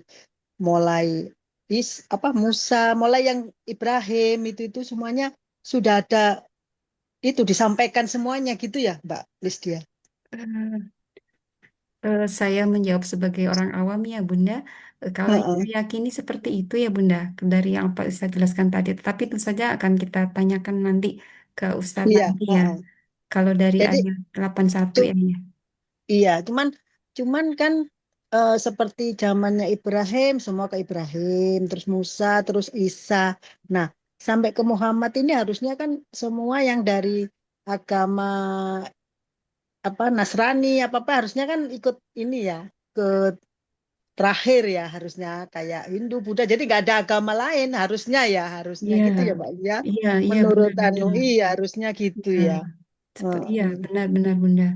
Harusnya Heeh. semuanya sih namanya sama Islam ya gitu ya. Iya, Semua nabi itu beragama Islam gitu kan. Jadi iya, kan sudah disampaikan sesuai apa itu Alkitabnya dari mulai apa Taurat, Zabur, Injil. Nah, terakhir ini Quran ya kan? iya benar-benar. Sebenarnya kalau menurut ini ya. Heeh. Mm-mm. Iya, Cuma kan tapi terakhir Muhammad ini kayak Nasrani, Hindu, Buddha itu nggak ada yang mengakui gitu loh. Mm-mm. iya, Nggak iya mau, benar. iya. Mm-mm. Itu yang bikin apa namanya akhirnya agamanya jadi banyak ya ada Hindu, ada Buddha, ada Nasrani akhirnya gitu karena nggak mengakui yang Mm. terakhir ini gitu loh. Iya dan Gitu ya. kitab-kitabnya kan di sudah diublek-ublek ya sama manusia. Iya, Jadi iya kan. Jadi terakhir kan kitabnya Al-Quran ini kan sudah isinya sama sebenarnya ya dari itu sampai Injil. Islam dari awal Islam semua ya, iya gitu ya. benar. Iya, iya, iya. Makanya kan kalau yang pernah saya dengar dari Ustadz Nauman ya bahwa eh, Al-Quran ini membenarkan musotikun ya membenarkan eh, apa yang sudah terlewat, apa yang sudah diturunkan, apa yang sudah pernah terjadi, membenarkan apa yang sudah pernah Allah turunkan kepada Nabi sebelumnya gitu kan ya. Iya, mm, iya, iya, iya. Makasih banyak Mbak Lisdia. Ya, ya monggo Bunda sama-sama nanti kita Ya, akan sedikit lagi. nimbrung. Ya, silakan Bunda Heni. Kalau nggak salah yang saya tahu juga tuh bahwa mereka tuh tidak mengakui Nabi Muhammad karena dia bukan keturunan Bani Israel ya. Karena dia keturunan dari keturunan kan Nabi Ibrahim punya dua anak ya, Ya, ya. satu Ismail, satu Ishak. Eh, Nah, Ishak kan keturunannya ke bawah itu menurunkan Bani Israel gitu kan. Nah, kalau Nabi Muhammad dari Nabi Ismail. Nah, mereka sebenarnya kalau nggak salah pendeta-pendeta mereka sudah tahu bahwa nanti akan ada nabi apa tuh nabi terakhir ya. Cuman mereka tuh yang Bani Israel mereka tidak suka karena itu bukan keturunan nabi dari Israel. Selama ini kan kebanyakan nabi itu kan turunan dari Bani Israel ya. ya, Nabi, ya. Nabi Musa kan membela orang-orang Israel dari kedoliman apa namanya Firaun. Terus juga ke Nabi Isa. Nah, begitu yang terakhir kok dari apa tuh dari keturunan Nabi Ibrahim yang Ismail. Nah, mereka tuh menyangkal itu. Sebenarnya mereka mengetahui dan tahu, tapi karena bukan keturunan Nabi Israel, dia ada jadi ada seperti ada kedengkian atau apa ya. Ya, Mungkin benar, benar, benar, yang Bunda. saya yang awam juga cuma Iya, pernah dengar aja gitu ya. iya. Seperti yang Ustadz bilang tadi kan bahwa Iya. kedengkian itu Mm-mm. jadi penyebab kesombongan ya, Penghalang atau jadi betul. penyakit Hmm. yang dalam dalam Iya. diri manusia itu kemudian dia Mm-mm. menolak kebenaran ya. Betul, betul. Ya kan Jadi dalam Al-Quran juga disebutkan bahwa pada saat itu Bani Israel itu dimuliakan sama Allah pada saat itu, pada masa itu. Jadi karena mereka merasa itu ya mendapat kemudahan atau mungkin ke apa namanya mendapat kehormatan atau gimana yang dimuliakan oleh Allah. Jadi dia mungkin seperti tadi kata Ustaz sombong gitu ya. iya, Jadi iya, makanya dia begitu lihat Nabi akhirnya dari Ismail, ya mereka jadi ada dengki kok gitu. Jadi akhirnya iya, seolah-olah seperti menentang ya yang iya yang saya benar-benar. tahu yang saya dengar dari itu cerita-cerita mungkin Iya itu benar. sih. Mm-mm. Iya benar-benar Bunda Heni Mm. benar. Eh, Iya. iya, seperti yang Ustadz bilang tadi ya betapa betapa dunia ini Mhm. bisa menyebabkan kita begitu sombong ya Bunda ya. Saya Iya, iya. saya sendiri secara pribadi saya jadi teringat eh eh kalau boleh saya berbagi Mhm. ketika saya Silahkan. orang yang tidak suka pakai jam tangan ya, Mis. Ketika Mhm. kemudian saya mau menggunakan jam tangan gitu ya, jam tangan itu kebetulan bagus. dan saya Mhm. menggunakannya, tiba-tiba tuh feel-nya tuh beda gitu. Saya tiba-tiba merasa, ih Mhm. keren banget tangan saya gitu. Mhm. Ada tempelan benda yang begitu begitu bagus Mhm. gitu. Itu Mhm. dalam sekian detik saya langsung berpikir astagfirullahaladzim. Sedangkan Mhm. jam saja itu yang menempel di tangan itu Mhm. saya begitu merasa itu kan sedikit sekali kesombongan, tetapi itu tetap kesombongan ya dalam artian bahwa ya saya merasa keren, saya merasa bagus, Mhm. tangan saya bagus nih ada nyata. Mhm. Itu saya jadi astagfirullahaladzim. Oh iya ya betapa benar dunia ini tuh benar-benar bisa memancing kita untuk bersikap sombong seperti itu ya Bunda ya. Ujub ya, iya. Sifat ujub Astagfirullahaladzim ya. kita Kita bangga akan diri sendiri itu kan sebenarnya katanya sih nggak ya boleh ya. Mhm. ya bangga akan harta, bangga akan kelebihan kita, Iya. bangga akan ilmu yang kita miliki. Mhm. Astagfirullahaladzim Iya. itu yang Seperti misalnya kita beribadah, kita merasa gimana tepat waktu atau apa mungkin dibanding yang lain. Jadi, nah itu kan pasti ada sedikit mungkin kan keriaan atau apa gitu ujub ya. ya Nah itu ya memang kalau benar dalam agama nggak boleh. Tapi mungkin kadang-kadang kita manusia mungkin setan juga selalu ya karena ingin iya ya setan tidak menggoda tidak kita. tidak berpangku tangan gitu ya. Iya iya Dia iya. akan mencari celah ketika Cari kita sudah celah dari berbuat baik. ya. Kita disusupin, ah gue nih yang paling paling bagus nih amalannya nih, Iya, yang lain mah gitu ya. Itu ada aja dia betul. mencari celah ya seperti itu ya. Iya. Ya Allah ya, semoga Kita, naudzubillah min iya, dzalik. Semoga Allah kita jaga nggak boleh kita semua. ya nggak boleh unggul atau nggak boleh ujub dengan ibadah kita itu katanya Iya, kan yang saya dengar tuh nggak boleh ya. Seperti suka ada dengar juga orang misalnya, aduh tadi saya mengambil satu tidur gitu kan mungkinkah kenapa, tapi saya membatalkan dengan tahajud, dengan ngaji, dengan segala macam itu kan sebenarnya nggak usah diungkapkan ya. Nah itu kan jadi ada unsur ria gitu. iya Halo, dikhawatirkan, iya, dikhawatirkan dikhawatirkan mungkin.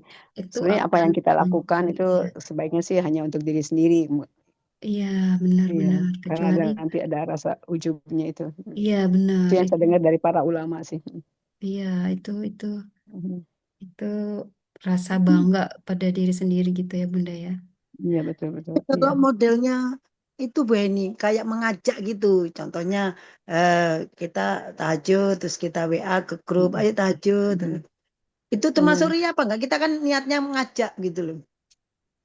Eh, Beda kan ya? Kalau kalau saya pribadi, saya pernah mendengar. Nanti kita coba tanyakan ke Ustadz ya Bunda ya. Iya, Iya. Kalau saya pribadi, Be- saya mengambil sikap seperti ini. Ketika saya merasa iman saya belum kuat, maka saya Mhm. memilih tidak melakukannya seperti itu. Mhm. Karena memang ada orang yang kuat imannya merasa ketika itu Mhm. disebar, maka itu dia nggak apa-apa, is okay. Kan saya niatnya mengajak seperti itu. Dan tapi iya, mengajak. di, Kan di, seperti sama yang dengan itu, sahur, sahur. Nah, kalau hari Senin eh, kan tahajud, persiapan iya, sahur, sahur gitu. Kayak gitu kan Mhm. mengajak gitu loh. iya, Enggak niatnya benar. kita enggak niat Iya, untuk apa menyombongkan enggak.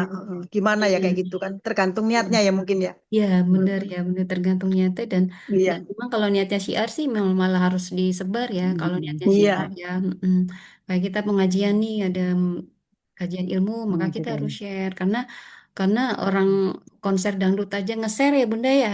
Iya Iya. betul. Tiketnya dibikin mahal. Kenapa kita yang justru yang di jalan Allah malah Gratis tidak kan ya. tidak Mhm. mensyiarkannya kepada orang lain seperti itu ya. Iya, iya. Cuma tetap Bukannya kita harus. membanggakan diri, menyombongkan enggak, Iya. maksudnya ngajak gitu loh. Tetapi Heeh. kita sendiri harus hati-hati ya Mhm. kalau saya pribadi. Mhm. Saya benar-benar harus menatas hati saya sendiri. Menata Iya, hati saya sendiri. Ini jangan sampai sombong, jangan sampai ujub seperti itu ya. Mhm. iya, iya. Karena Setahu banyak saya di grup juga, itu.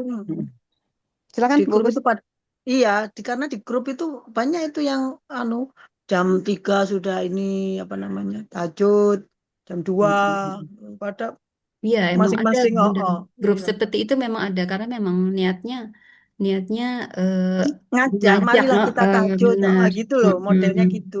Mm-mm. Ya, Iya. mudah-mudahan lah ndak anu ya. Setahu Mm-mm. saya juga dulu beberapa tahun yang lalu kan ada waktu Ustadz Gimnasiar, Agim ya, waktu masih di puncak-puncaknya atau apa tuh, kan ada istilah tahajud call gitu.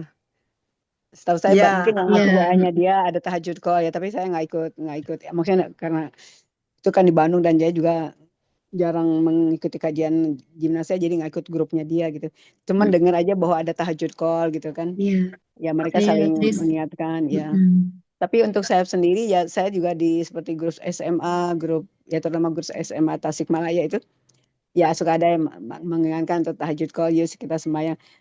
Tapi dalam hati saya sendiri saya nggak jawab gitu ya. Ah, biarin aja deh mereka gitu. Nah, Iya. itu saya juga menjaga aja gitu. Sebenarnya sih kalau menurut saya sah-sah aja ya, boleh-boleh saja Iya, ya, betul. kita karena itu kan untuk kebaikan ya. Tetapi kembali lagi kepada masing-masing, jangan sampai Betul, ketika kita betul. sudah merasa ikut grup itu kita merasa, oh saya nih yang paling tahajud, yang lain gak ada yang bangun, padahal kita aja yang nggak tahu ya kadang-kadang seperti itu. Jadi Iya, kadang jadi ujub ke diri kita. Nah itu yang nggak boleh. takutnya gitu ya, Kan ya. betul. Mm-mm. Tapi memang dilihat dari yang seperti saya bilang yang grup SMA itu hanya berapa aja, padahal dalam grup itu ada sekitar 50 orang gitu kan. Ternyata Iya, iya, teman-teman iya. lain juga nggak jawab gitu kan, ya udah. Mm-mm. Iya, iya, bunda-bunda. Untuk menjaga hati aja. Betul, Tapi betul. mungkin ada baiknya juga ditanya ke Ustadz ya.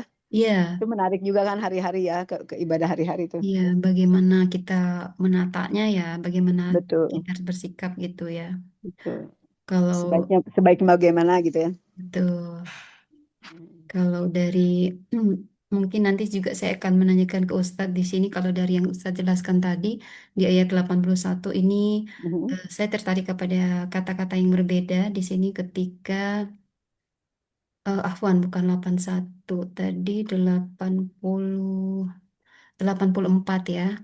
Di 84 ketika Allah berfirman bahwa eh, katakanlah Nabi Muhammad kami beriman kepada Allah dan pada apa yang diturunkan kepada mhm, kami dan yang diturunkan kepada Ibrahim, Ismail, Ishak, Yakub serta cucunya. Ketika Allah berkata kepada yang diturunkan berkata untuk Nabi Ibrahim, Ismail, Ishak dan Yakub itu Allah menggunakan kata eh, wama ungzila ala Ibrahim wa Ismaila wa Ishak. betul. Sementara ketika Allah mengatakan kepada eh, Nabi Musa dan Isa serta para nabi, Allah menggunakan kata wama utia Musa wa Isa wa nabiyuna min rabbihim. Jadi menggunakan eh, kata yang berbeda, yang satu unzila, yang satu utia. Saya penasaran nih kenapa menggunakan kata yang berbeda. Ya, Mungkin mungkin nanti saya akan tanyakan ke Ustadz atau mungkin di sini ada para ya. sahabat yang bisa membantu menjelaskan. Mbak Trias mungkin yang biasa kajian ilmu nih di Ustadz Noman nih atau para sahabat lain yang mungkin mau berbagi dipersilakan. Iya saya Ustazah Oh ya, Lisda. silakan Mbak Marta. Apa namanya? eh itu tadi berarti yang fasik itu adalah yang berpaling itu maksudnya termasuk tanya sih sebenarnya. Ini tuh yang murtad atau mengingkari syariat karena sekarang yang mengingkari syariat kan banyak ya. Tapi yang murtad juga banyak. Nah, apakah yang mana gitu Ustadz nanti mau nanya yang termasuk orang fasik gitu. Karena Mm-mm. iya, karena saya tuh melihat banyak ini juga jadi curhat apa di Indonesia tuh banyak yang murtad karena bertemu dengan pasangan gitu kan ya, ikut agama suaminya. Nah, terus saya tuh sering berpikir gini, misal pasangannya terus meninggal, terus dia menjadi muslim lagi, itu kan kata Allah dalam surat Al-Baqarah kalau nggak salah, kalau kamu keluar masuk gitu kan tidak diterima ya. Cuman kan kadang-kadang gimana ya? Saya orangnya Iya. sih ya tetap tetap murtad aja karena akhirnya dia punya anak terus anaknya juga agamanya keluar dari Islam. Cuman kan saya mikir kalau apa bahasa Jawanya tuh belani cinta kan cintanya sudah mati gitu. Ya cuma omong-omong tidak ini aja sih kita aja Iya, iya, iya. bahas dia. Siap, siap, siap. Insya Allah. Siap, insya Allah kita akan tanyakan ke Ustadz. Iya, jadi apa Banyak tapi ya ayat-ayat banyak banyak yang untuk hari-hari ini tuh yang fasik orang-orang fasik banyak mengaku Islam kan tapi nggak menjalankan syariat Islamnya itu Iya, loh. betul, Iya, betul, banyak betul. ini. Ya, Ya, balik lagi godaan syaitan yang terkutuk. iya, Digoda syaitan. iya. Jin. Jadi maksud ayat ini kemana gitu ya? Apakah Iya. berlaku juga untuk mereka yang murtad seperti itu ya, Marta ya? Kalau lihat ayat setelahnya kan, mengapa mereka mencari agama selain agama Allah, padahal hanya kepadanya apa yang ada di Mm-mm. langit dan di bumi. Nah, ini terus saya sama apa namanya, sama cerita-cerita ya, apa ini ini ngomong ngalor gitu nggak apa ya. Nggak Jadi apa-apa, kemarin itu wes. nggak apa-apa Ustaz. Silakan, Lanjut. silakan. Kemarin itu ada apa namanya, kajian di tempat saya toh. Cari ustadz yang tidak mahal. Cari ustadz yang tidak mahal itu akademisi juga. Mu'alaf. Nah, tapi akademisi di UNER. Oh, kok jadi nyebut merek. Intinya gitu ya. Dia tuh dosen bahasa. Jadi dia yang dahulunya itu Nasrani.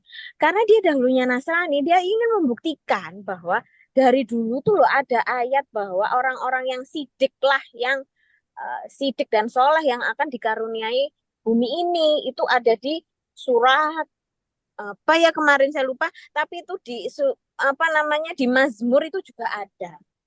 Nah, satu, dia jadi membandingkan bahwa di ayat itu kan Injil ya. Jadi menurut dia tuh dari Injil sampai ke Quran tuh ayat itu tetap ada. Dulu namanya Mazmur, sekarang jadi di Al-Quran tuh ada. Itu aneh ya Ustadz iki dalam hatiku, tapi ya ya sudahlah, didengerin aja dulu. Yang kedua, terus habis itu dia kan, Bapak Ibu tahu bahasa Sanskerta ya, tak? Karena dia orang Indonesia ya, dia tuh menceritakan bahwa eh, dalam kitab Hindu itu intinya samanya tuh gini, malam untuk istirahat, pagi untuk berkarya. Sama kan dengan ayat itu. Jadi ada kaitannya nih, Hindu dan Islam. Kok sih kesimpulannya ki boleh ngene? Bahasa Indonesianya. Kesimpulannya kok jadi begini gitu kan. Nah, padahal kadang-kadang tuh maksud saya, karena kita tuh terpengaruh, wah ini adalah mualaf, berpendidikan. Ternyata kalau dia tuh nggak, minimal dia nggak mondok, itu ternyata menurut saya memang menyesatkan, ya kan?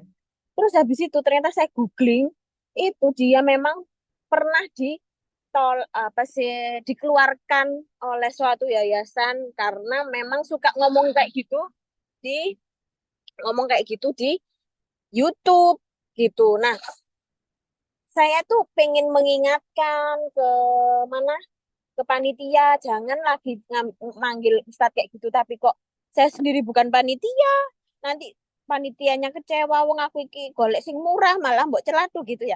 Tapi di satu sisi tuh ada Ustadz antik kayak gitu ya. Terus ini cerita aja. Jadi dia tuh nyanyi-nyanyi bahasa Ibrani. Waduh, tambah antik. Jadi dia tuh membandingkan bahasa Ibrani tentang Ibrahim, kalau di bahasa Ibrani, Waalaikumsalam, itu namanya Ibroha. Kalau di Quran itu apa Ibrahim, gitu aja sih. Saya maksud apa itu termasuk orang fasik apa bukan saya nggak ngerti, cuman jadinya kalau ustadz yang ece-ece kayak gitu banyak, maksud itu membahayakan umat. Itu cuma curhat aja. Begitu, Masya sekian dan Allah. terima kasih. Masya Allah. Iya, Mbak Marta, Masya Allah. Iya, iya, kejadian-kejadian di lingkungan kita tuh sebenarnya kadang malah bikin kita bingung ya. Makanya kita sendiri harus punya ilmunya itu yang benar tuh seperti apa gitu ya. Insya Allah nanti kita akan tanyakan ke Ustadz ya, Mbak Marta ya, Insya Allah ya. Kadang kita Ya, sendiri yang awam belum terlalu paham ini sebenarnya seperti apa, seperti itu ya. bukan saya. Setahu saya banyak juga ya para mualaf menjadi ustadz tuh yang lumayan bagus, bukan lumayan bagus.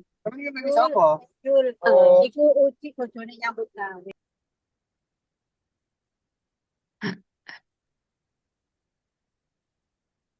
Iya, silakan Bunda ini.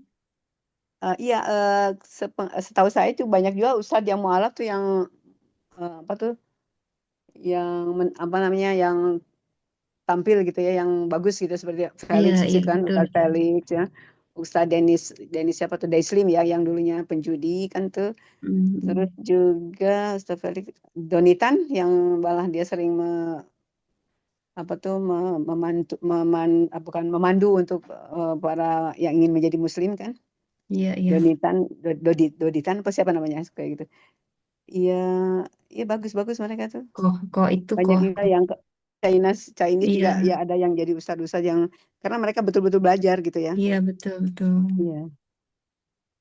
Ya, karena memang sebenarnya kan ini ya Bunda ya, Al-Quran ini tuh me- me- menjawab semua kegundahan manusia seperti itu.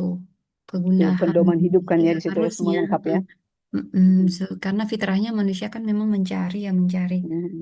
mencari dan eh, Iya, membutuhkan apa Tuhan untuk disembah gitu. Jadi hatinya itu betul. secara fitrah manusia itu mencari-cari.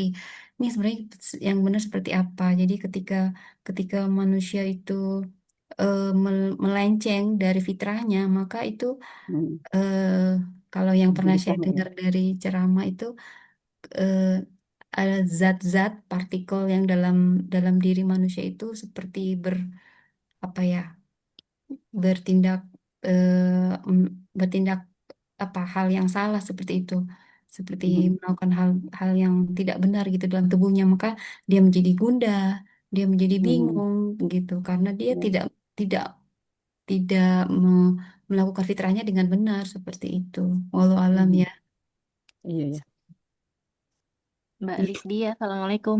iya. Waalaikumsalam. Mbak Trias, monggo. Monggo, Mbak Izin Trias. ngobrolnya seru banget, jadi pengen Urun ikutan. rembuk mangga. Monggo, Silakan monggo nih silakan. Ini yang suaranya banyak terdengar jelas kah? terdengar Jelas jelas. banget. Monggo, Mbak Trias nih yang Alhamdulillah. banyak ilmunya nih. Monggo, monggo Enggak. nih. Silakan, Jadi Mbak. menarik tadi, terpantik karena pertanyaannya Mbak Lisdia sama Ibu Bunda Kuswati Ningsi ya. Mungkin pertama Mbak Lisdia dulu ya, yang ayat 84 yang mengenai turun, kenapa Mm-mm. menggunakan kata anzala Iya. atau unzila di sini Mm-mm. sama utia. Ini sebenarnya baru eh, beberapa hari lalu saya membahas mengenai Al-Fatihah. Ini teringat sih mengenai hal itu sebenarnya. Kalau nggak salah itu di Al-Hijr, ayatnya Hmm. kalau nggak salah itu 80-an, nanti mungkin bisa dicek tepatnya di Ya, 80 ya. berapa. Oke. Itu mengenai turunnya Al-Fatihah, deskripsi mengenai Al-Fatihah bahwa Rasulullah SAW kalau nggak salah itu menggunakan katanya itu ataita kalau nggak salah, tapi itu sama seperti utia di sini, Iya. akar katanya, dan apa namanya, maka diturunkan atau apa diberikan oleh Allah Subhanahu Wa Taala 7 ayat yang berulang, yaitu apa namanya merujuk kepada Al-Fatihah. Nah, kata Ataita ini kalau nggak salah, ini tuh artinya adalah mengagungkan. Jadi eh, menunjukkan betapa agungnya surat Al-Fatihah posisinya di Al-Quran.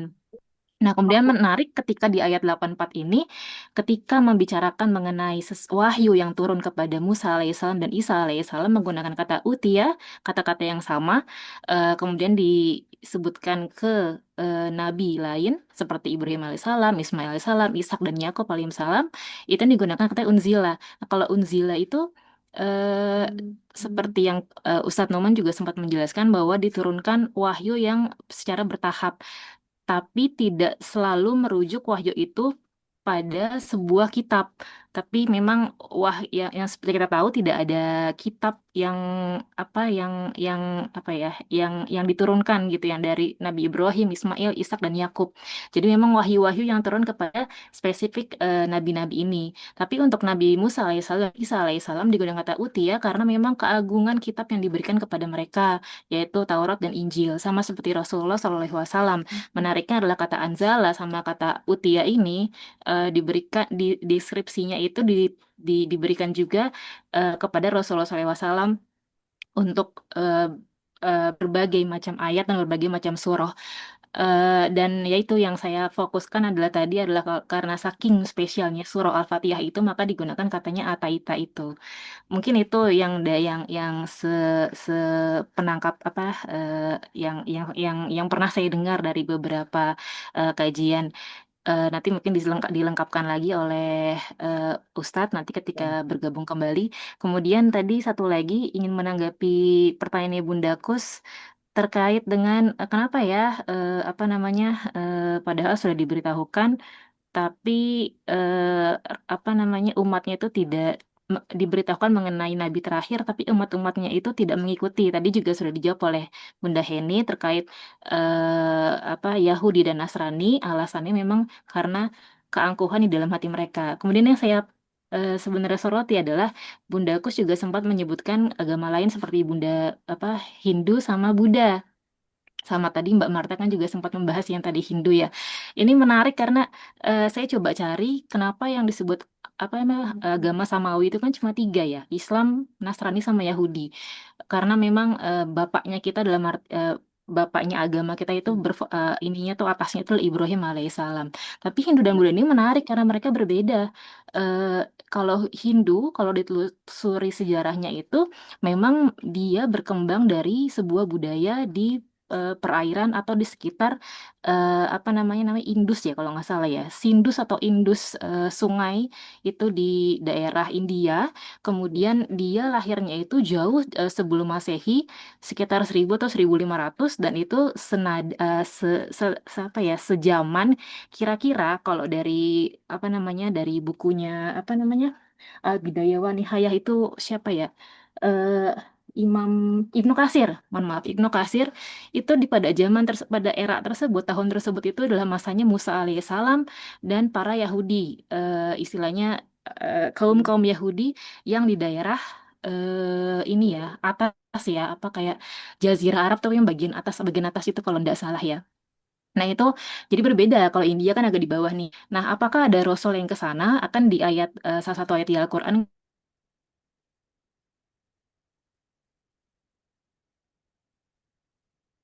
kan pasti ada rasul yang dikirimkan ke setiap Hindus ini. Dia itu lahirnya karena dari budaya. Kemudian kalau Buddha itu saya coba cari sejarahnya itu baru muncul sekitar sebelum Masehi 5. Jadi sekitar Isa alaihissalam, dan letaknya posisinya memang agak berjauhan dengan di mana Isa alaihissalam itu dilahirkan. Dan itu juga terfokus Buddha itu sama seorang pangeran dari sebuah kerajaan yang kemudian dia bertapa, kemudian mencapai tingkatan yang mereka sebut sebagai Buddha. Jadi pada dasarnya itu ajaran tersebut tuh tidak berdasarkan kepada nabi atau rasul yang dikirimkan kepada mereka. Mungkin ada rasul tapi sudah kedistorsi ajarannya sampai mereka tuh apa namanya mengambil apa namanya ya sumber ajarannya itu dari manusia, karena itu mereka tidak kenal Tuhan juga. Karena kalau Hindu itu kebanyakan, ini tolong dikoreksi ya kalau salah, Hindu itu kebanyakan lebih banyak ke dewa, dan kemudian Buddha itu lebih fokusnya itu tidak ada Tuhan, hanya ke fokus ke reinkarnasi, kemudian bagaimana mencapai tingkatan seperti pangeran itu yang Buddha Gautama itu. Jadi memang dari mereka tidak ada pengajaran bahwa ada nabi terakhir, itu tidak ada, karena bagi mereka itu nggak ada konsep nabi, adanya konsep dewa dan konsep bagaimana mencapai level setinggi Buddha Gautama itu. Menariknya di situ, dan masih banyak lagi agama-agama lain di dunia yang memang lahirnya itu adalah dari pemikiran manusia, bukan dari nabi dan rasul. Seperti itu sih Mbak. Sementara mungkin nanti dilengkapi sama Ustadz. Masya Allah. Wallahu a'lam bishawab. Masya Allah, Masya Allah. Syukran kasiran, jazakallah khair Mbak Trias atas penjelasannya. Masya Allah, sangat membantu kami nih ya untuk melengkapi pengetahuan kami. Dan terutama saya yang tadi saya tanyakan, Masya Allah, jazakallah khairan. Kita akan nanti menanyakan lebih lanjut kepada Ustadz. Alhamdulillah Ustadz sudah bergabung kepada kita. Assalamualaikum Ustadz. Waalaikumsalam warahmatullahi Ya. wabarakatuh. Silakan dilanjutkan Benar Ustadz. dia. Iya, Masya Allah, tadi tambahan dari Mbak Trias bagus juga ya, terkait dengan penyebutan utia dengan penyebutan angzala ya, atau ungzila di situ. Diturunkan, iya ungzila, diturunkan.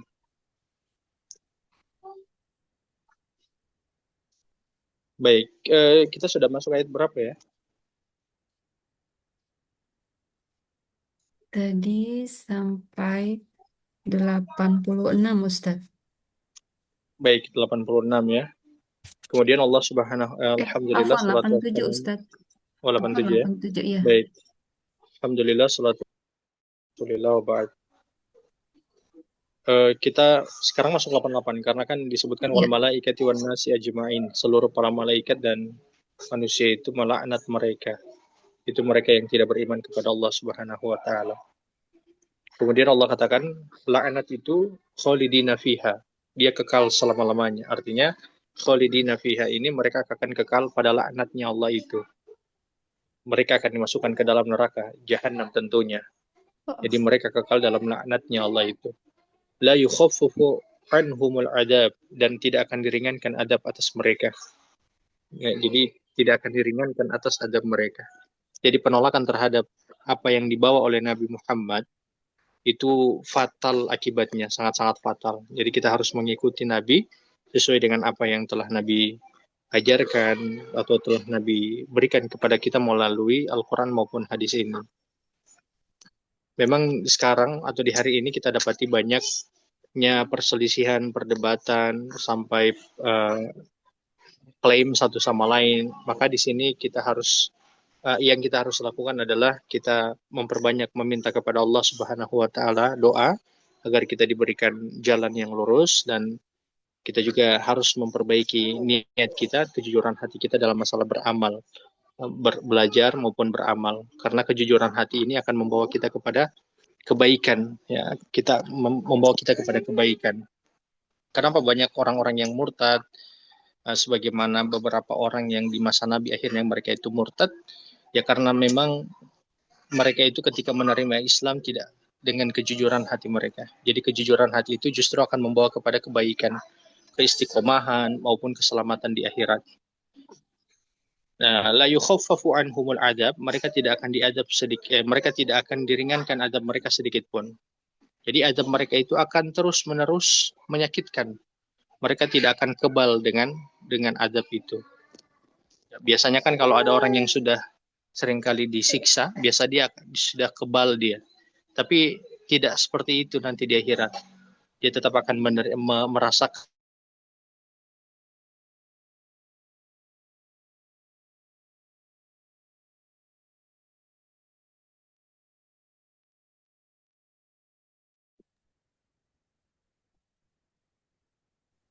Suara Ustadz hilang?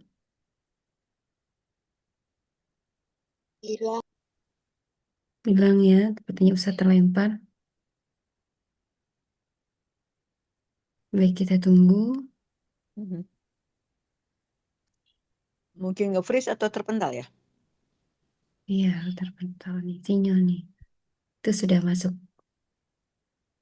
Atau sinyalnya juga? Iya, Ya. saya lanjut. Walahum yunzarun, dan mereka tidak akan diberi tangguh atau diberi waktu untuk beristirahat sedikit pun ketika mereka itu diazab. Kalau di dunia manusia itu masih ada belas kasihan, tapi para malaikat itu tidak ada belas kasihannya sama sekali karena mereka itu taat dengan apa yang Allah perintahkan kepada mereka. Kemudian ayat yang ke-89 Allah menyebutkan illal ladzina tabu min ba'di dzalika wa aslahu fa innallaha ghafurur rahim. Tapi ini berbeda bagi mereka yang sempat bertaubat, sempat memperbaiki diri. Wa aslahu, sempat mereka untuk memperbaiki diri. Jadi ingat ya, taubat yang benar itu adalah taubat yang diiringi dengan ilmu. Kalau kita itu bertaubat dan kita tidak mengiringinya dengan ilmu agama, maka taubat kita itu tidak akan bertahan lama.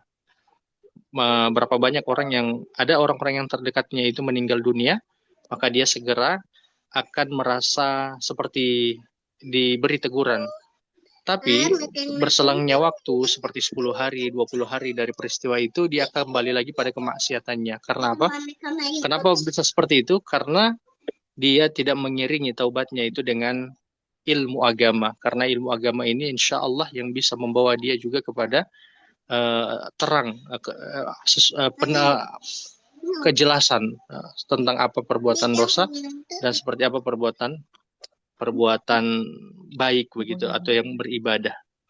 Kemudian fa innallaha ghafurur rahim, dan ketahuilah bahwa sesungguhnya Allah itu Maha Pengampun lagi Maha Penyayang. Allah itu berbeda dengan manusia.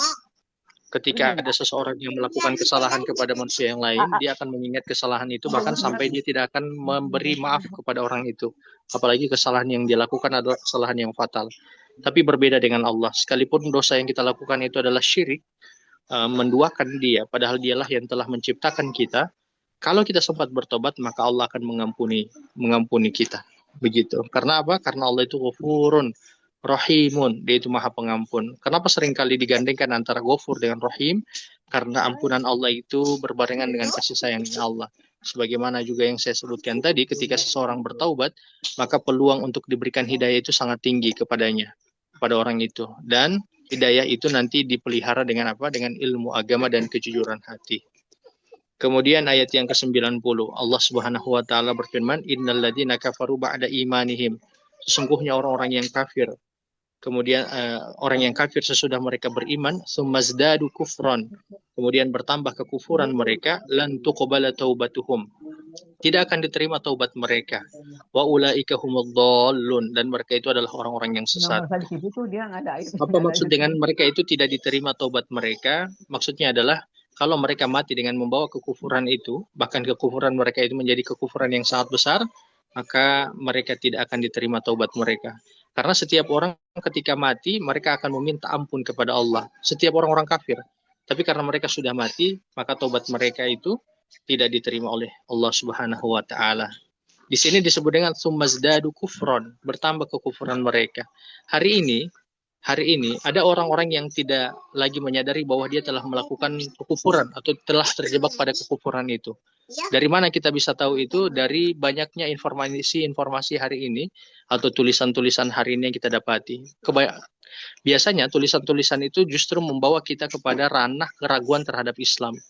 Kan kemunafikan itu ada 4 tingkatan sebagaimana yang saya sebutkan atau jelaskan kemarin. Tingkatan pertama, seseorang mulai ragu dengan Islam. Yang kedua, mulai ada penolakan terhadap Islam ini tapi baru di hati. Yang ketiga, dia akan melakukan penolakan terhadap Islam ini dengan lisan dan perbuatan. Yang keempat, dia mulai akan secara terang-terangan menolak Islam ini, bahkan menyebarkan isu bahwa Islam ini bukan agama yang benar. Itu tingkatan kemunafikan.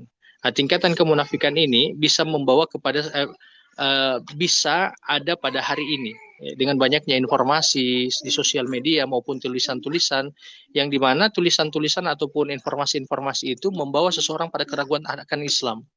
Kalau keraguan akan Islam itu sudah bersemi di hatinya, maka akan ada penolakan terhadap syariat walaupun itu baru di hati.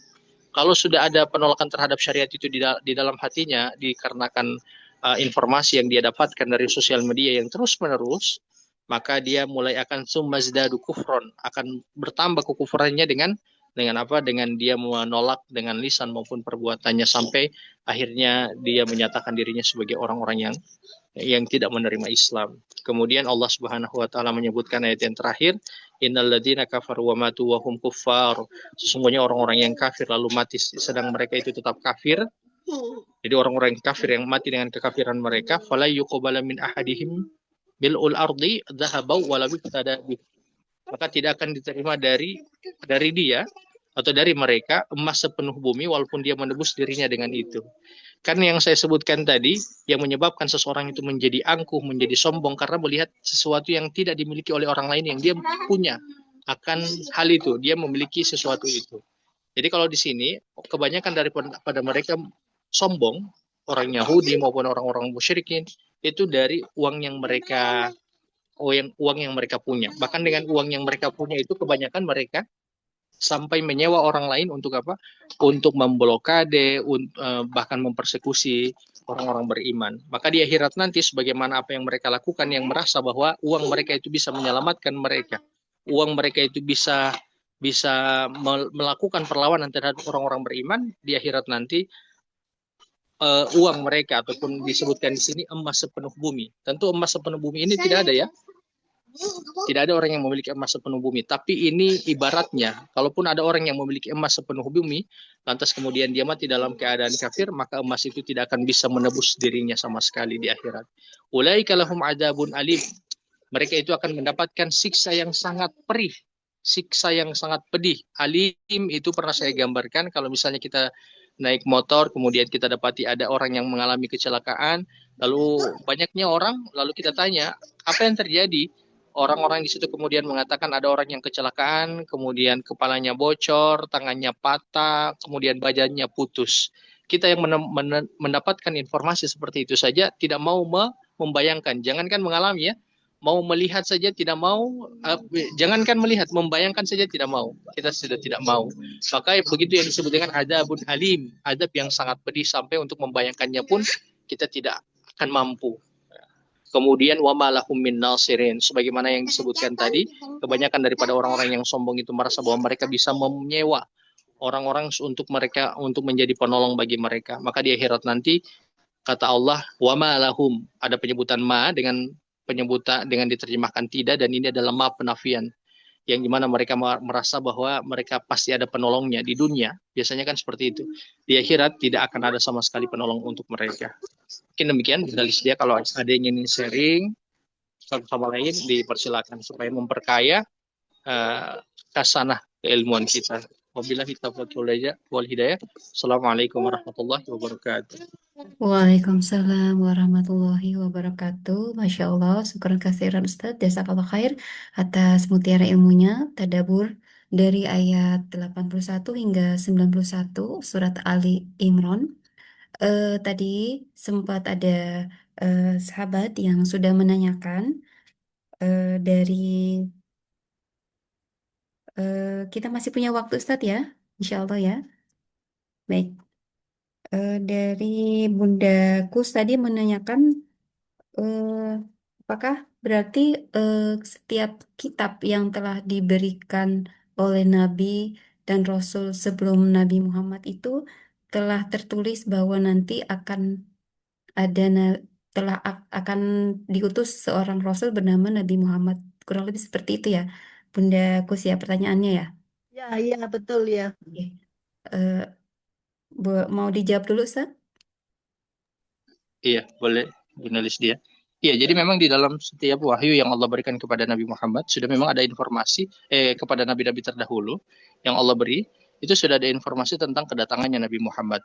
Mana dalilnya? Kita bisa tahu dari mana? Yaitu ketika orang-orang Yahudi mereka sudah menempati Yathrib. Mereka tinggal di sana bermuamalah dengan orang-orang Yathrib yang Madinah kemudian diberi nama oleh Nabi Muhammad. Ya, itu semua mereka dapati dari kitabnya Nabi Musa. Dan kitabnya Nabi Musa ini berlakunya itu jauh sebelum Nabi Muhammad. Bahkan sebelum Nabi Isa, sebelum Nabi Sulaiman, sebelum Nabi Zakaria, sebelum Nabi Yahya. Jadi dari Nabi Musa. Seperti itu. Baik, Bunda Agus sudah menangkap ya. Nah, siap Ustadz. Tambahannya, jadi mulai awal Nabi pertama itu sudah Islam agama semuanya sampai sekarang ya Ustadz? Iya, jadi dari Nabi Adam itu sudah Islam. Jadi aslama wajhiya lillahi fis sama wa aslama wajhiya apa? Bukan itu ayatnya, tapi wa ana, bagaimana perkataannya orang-orang ini ya, pembantu Nabi Isa ya, Hawariyun. Nah, itu mereka menyebut bahwa mereka itu Islam. Begitupun dengan pernyataan Nabi Ibrahim bahwa dia menyatakan dirinya itu sebagai Islam, seseorang yang menyerahkan dirinya kepada Allah Subhanahu wa taala. Seperti itu. Ya, makasih Ustadz ya. Baik, ya, syukran Ustadz. Kemudian ada pertanyaan juga dari Bunda Heni tentang bagaimana sikap yang harus kita ambil untuk kegiatan seperti tahajud call seperti itu.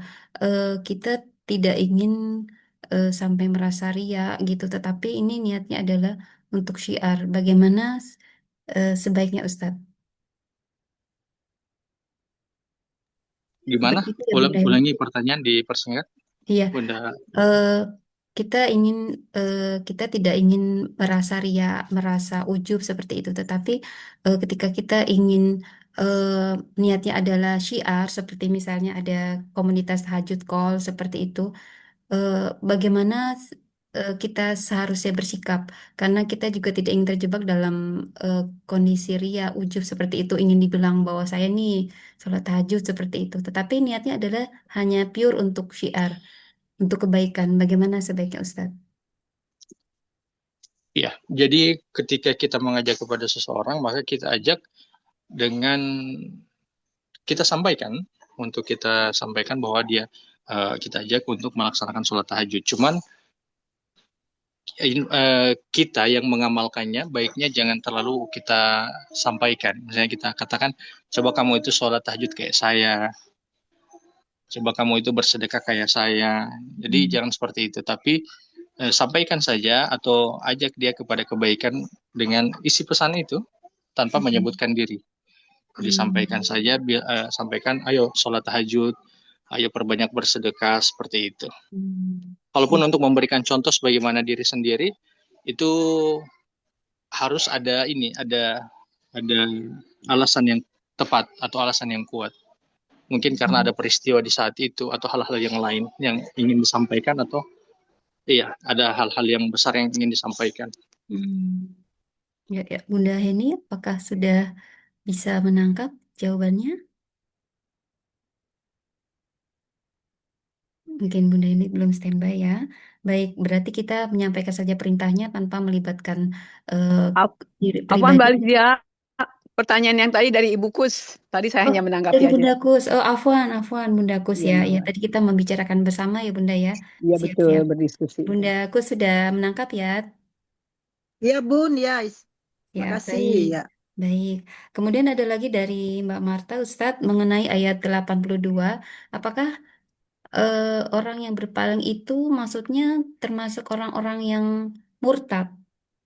Bagaimana pemahaman ayat ini? Apakah itu berpaling setelah beriman itu apakah termasuk juga orang-orang yang murtad seperti itu, Ustadz? Iya, jadi memang yang disebutkan dalam ayat itu adalah orang-orang yang murtad. Jadi orang-orang yang murtad, orang-orang yang telah mengetahui kebenaran tapi mereka akhirnya tidak mengambil jalan kebenaran itu. Kalau di masa Yahudi dulu, mereka sudah tahu bahwa Nabi Muhammad itu sebagai nabi yang diutus oleh Allah. Ya, mereka tahunya dari mana ya? Dari perpindahan mereka ke Madinah. Tapi ketika Nabi Muhammad mereka tahu bahwa beliau itu dari Bani Ismail, akhirnya mereka tidak mau menerimanya. Itu di antara contohnya. Jadi murtad juga masuk. Kalau tanya Ustadz, kalau maksudnya termasuk mengingkari syariat yang dibilang Ustadz tadi itu termasuk fasik enggak? Buat Bapak. Iya, masuk fasik juga. Karena fasik itu artinya orang-orang yang telah keluar jalur dari ketaatan agama. Apalagi kalau dia itu sampai menolak syariat, sampai menyebutkan bahwa syariat itu haram, nah ini sudah sampai menjadikan dia itu keluar dari Islam. Begitu. Jadi kalau misalnya kayak ada syariat yang belum kita mampu untuk melakukan itu, maka kita tidak boleh menolaknya. Kita tidak boleh menolaknya, walaupun kita memang belum mampu untuk melakukan syariat tersebut. Baik. Matur nuwun. Ya, kemudian terkait dengan pertanyaan kedua tadi, kalaupun ada yang menyampaikan kepada kita tentang ibadah-ibadah yang dia lakukan, maka kita harus berhusnudzon. Jadi maksud dari menjaga ria dan ujub itu adalah dikembalikan kepada diri kita, bukan kepada orang lain. Jadi kita berprasangka baik saja ketika ada orang-orang yang menyebutkan amal ibadahnya, itu tujuannya untuk memberikan motivasi kepada kita. Bukan untuk kita menuduh dia, oh dia ini sombong, dia ini angkuh, dan lain-lain. Berarti betapa pentingnya selalu berprasangka baik gitu, Ustadz ya? Iya, Ya betul. Insya Allah. Tanya Baik. lagi boleh? Iya, monggo Mbak Mas. Ustadz, kemarin saya tadi sudah cerita kalau ada Ustadz yang tadi itu ceramah itu dia tuh mengkaitkan dari data-data bahwa kitab Injil, kitabnya Hindu itu memiliki keterkaitan dengan kitab Al-Quran. Nah, pertanyaan saya tadi itu apa ya? Pertanyaan saya tadi itu maksud saya kayak gitu itu kan ya apa ya? Kan kita nggak bisa menyebut dia fasik ya, tapi kan takutnya menyesatkan. Nah, apakah saya merasa kok wong iki memberi ilmu yang menyesatkan? Apakah itu termasuk sombong, Ustaz? Maksudnya, tapi ilmu yang dia share tuh takutnya kesimpulannya tuh menjadi semua agama itu universal, semua agama itu baik kalau dia terkaitkan itu gitu, maksud saya, Ustaz. Iya, jadi hal-hal yang seperti itu baiknya sangat hati-hati. Mungkin dia memiliki keahlian dalam hal masalah itu dan literasinya juga cukup kuat ya. Tapi kalau kita yang lemah, ini baiknya jangan, karena memang yang Allah jamin kebenarannya dari kitab-kitab yang ada itu hanya kitab Al-Quran saja. Apalagi kalau kita sampai masuk pada kitab-kitab yang lain, yang dimana kita tidak memiliki kemampuan atau literasi kita yang kurang, dikhawatirkan justru itu akan membawa keraguan pada agama ini. Jadi kalau kayak misalnya ada para ustadz kayak seperti Zakir Naik dan seterusnya yang mereka membuka juga kitab-kitab yang lain, itu jelas karena mereka memiliki literasi yang lebih kuat daripada kita. Gitu, Marta? Ya, sudah mantap. Baik, baik, siap. Alhamdulillah, sudah pukul 17.52. Apakah masih ada sahabat yang ingin bertanya atau mungkin berbagi? Mungkin ini aja Iya. tambahan Enggak, Baik, Kak. komentar Enggak, Maksudnya, enggak. apa namanya Mbak Lisdia tadi Mbak Siap. Trias mengatakan kan agama samawi ada 3 gitu ya, Islam, Yahudi sama Nasrani. Tapi sebenarnya agama samawi sendiri artinya kan agama dari langit ya, cuma satu, yaitu Islam aja. Karena Yahudi dan Nasrani itu bukan agama samawi. Itu kan juga dijelaskan dipertegas di Al-Quran bahwa Nabi Ibrahim kan bukan Yahudi dan bukan Nasrani. Sedangkan Nabi Ibrahim itu Hanif, seorang Muslim gitu yang Hanif. Itu aja sih Mbak ininya, tambahan iniannya, tambahan koreksinya aja. Baik. Ya. Syukron Mbak Ika. Mungkin bisa ditanggapi Ustadz? Ya, terkait Nabi Ibrahim tadi, saya tadi dengarnya terakhir tadi. Iya. Iya, betul apa yang Bunda Ika sebutkan tadi. Jadi memang Nabi Ibrahim itu disebutkan di dalam surat Ali Imran ya, yang menyebutkan bahwa Nabi Ibrahim itu dia bukan Yahudi, wala Yahudi wan Nasara, dia bukan Yahudi maupun Nasrani. Karena memang Islam itu dianut oleh semua para nabi. Agama yang dianut oleh semua para nabi, yang berbeda walaupun adalah syariatnya saja. Begitu. Baik.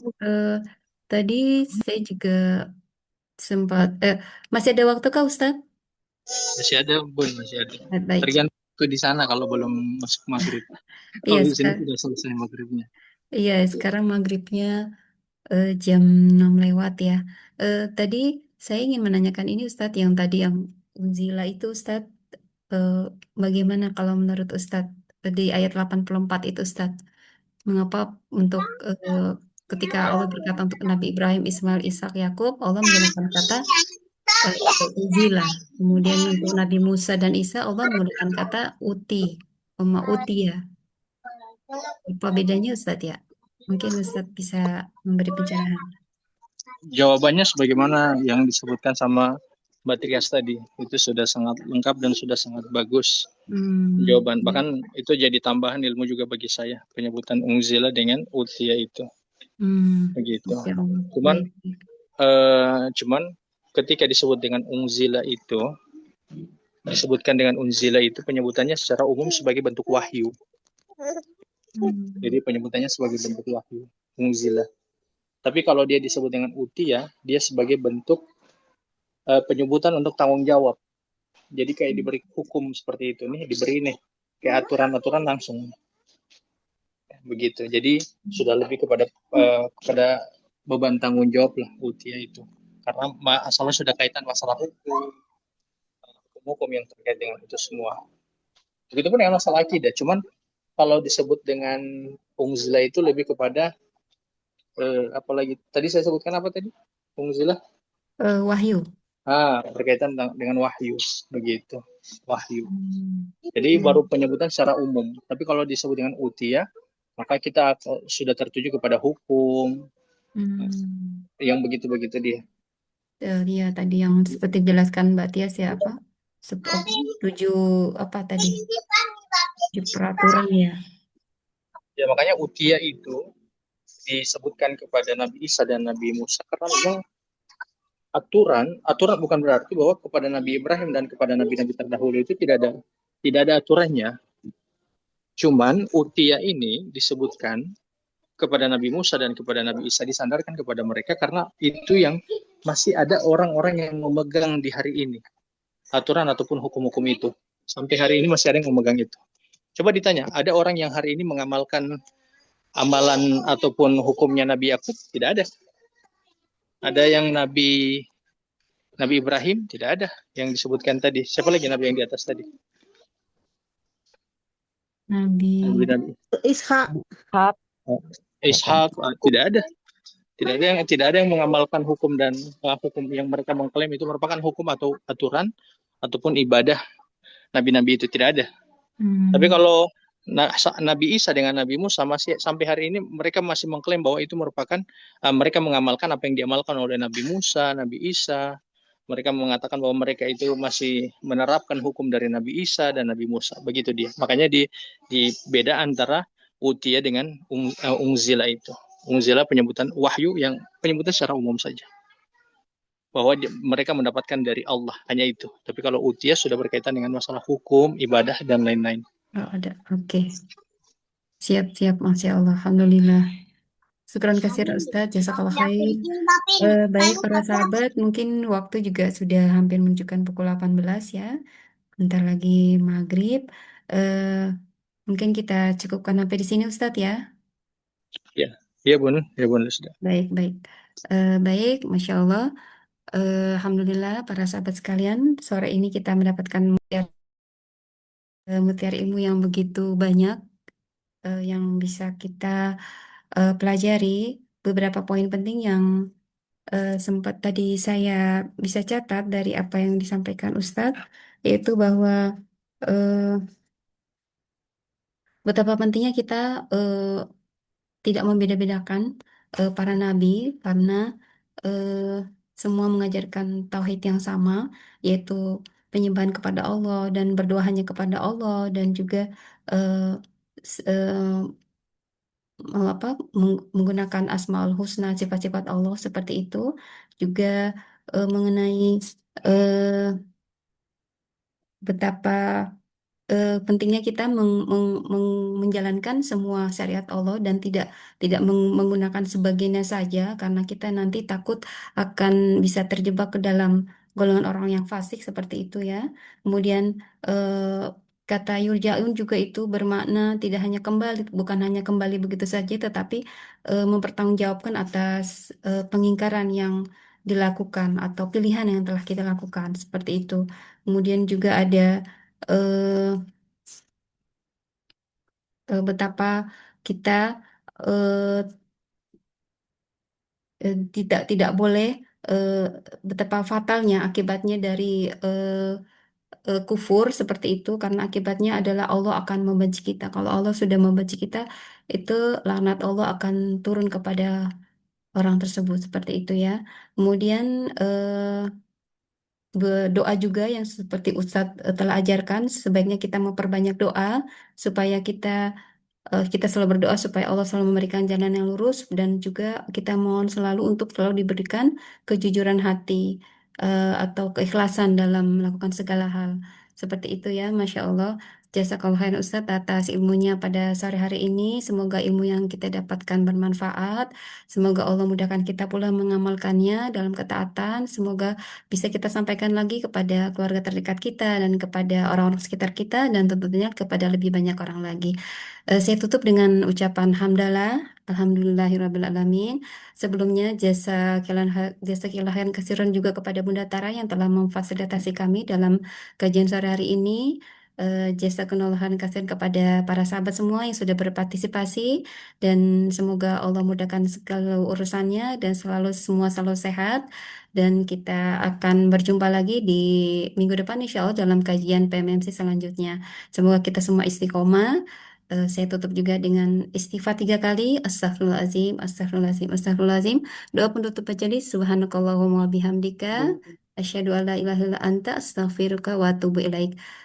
Dari kami, saya dan Bunda Heni, mohon maaf atas segala salah dan hilaf. Billahi taufiq wal hidayah. Assalamualaikum warahmatullahi wabarakatuh. Waalaikumsalam warahmatullahi wabarakatuh. Jazakallah khairan Ustadz. Jazakallah khairan Ustaz. Terima kasih Bunda Juga semuanya. teman-teman lain yang Oh, sudah hadir. jazakallah Tetap khairan. semangat tolabul Ya, ilmi ya. baik. Izin saya Sampaikan. tutup. Ya, Izin keluar Assalamualaikum. semuanya. wabarakatuh. Waalaikumsalam warahmatullahi wabarakatuh.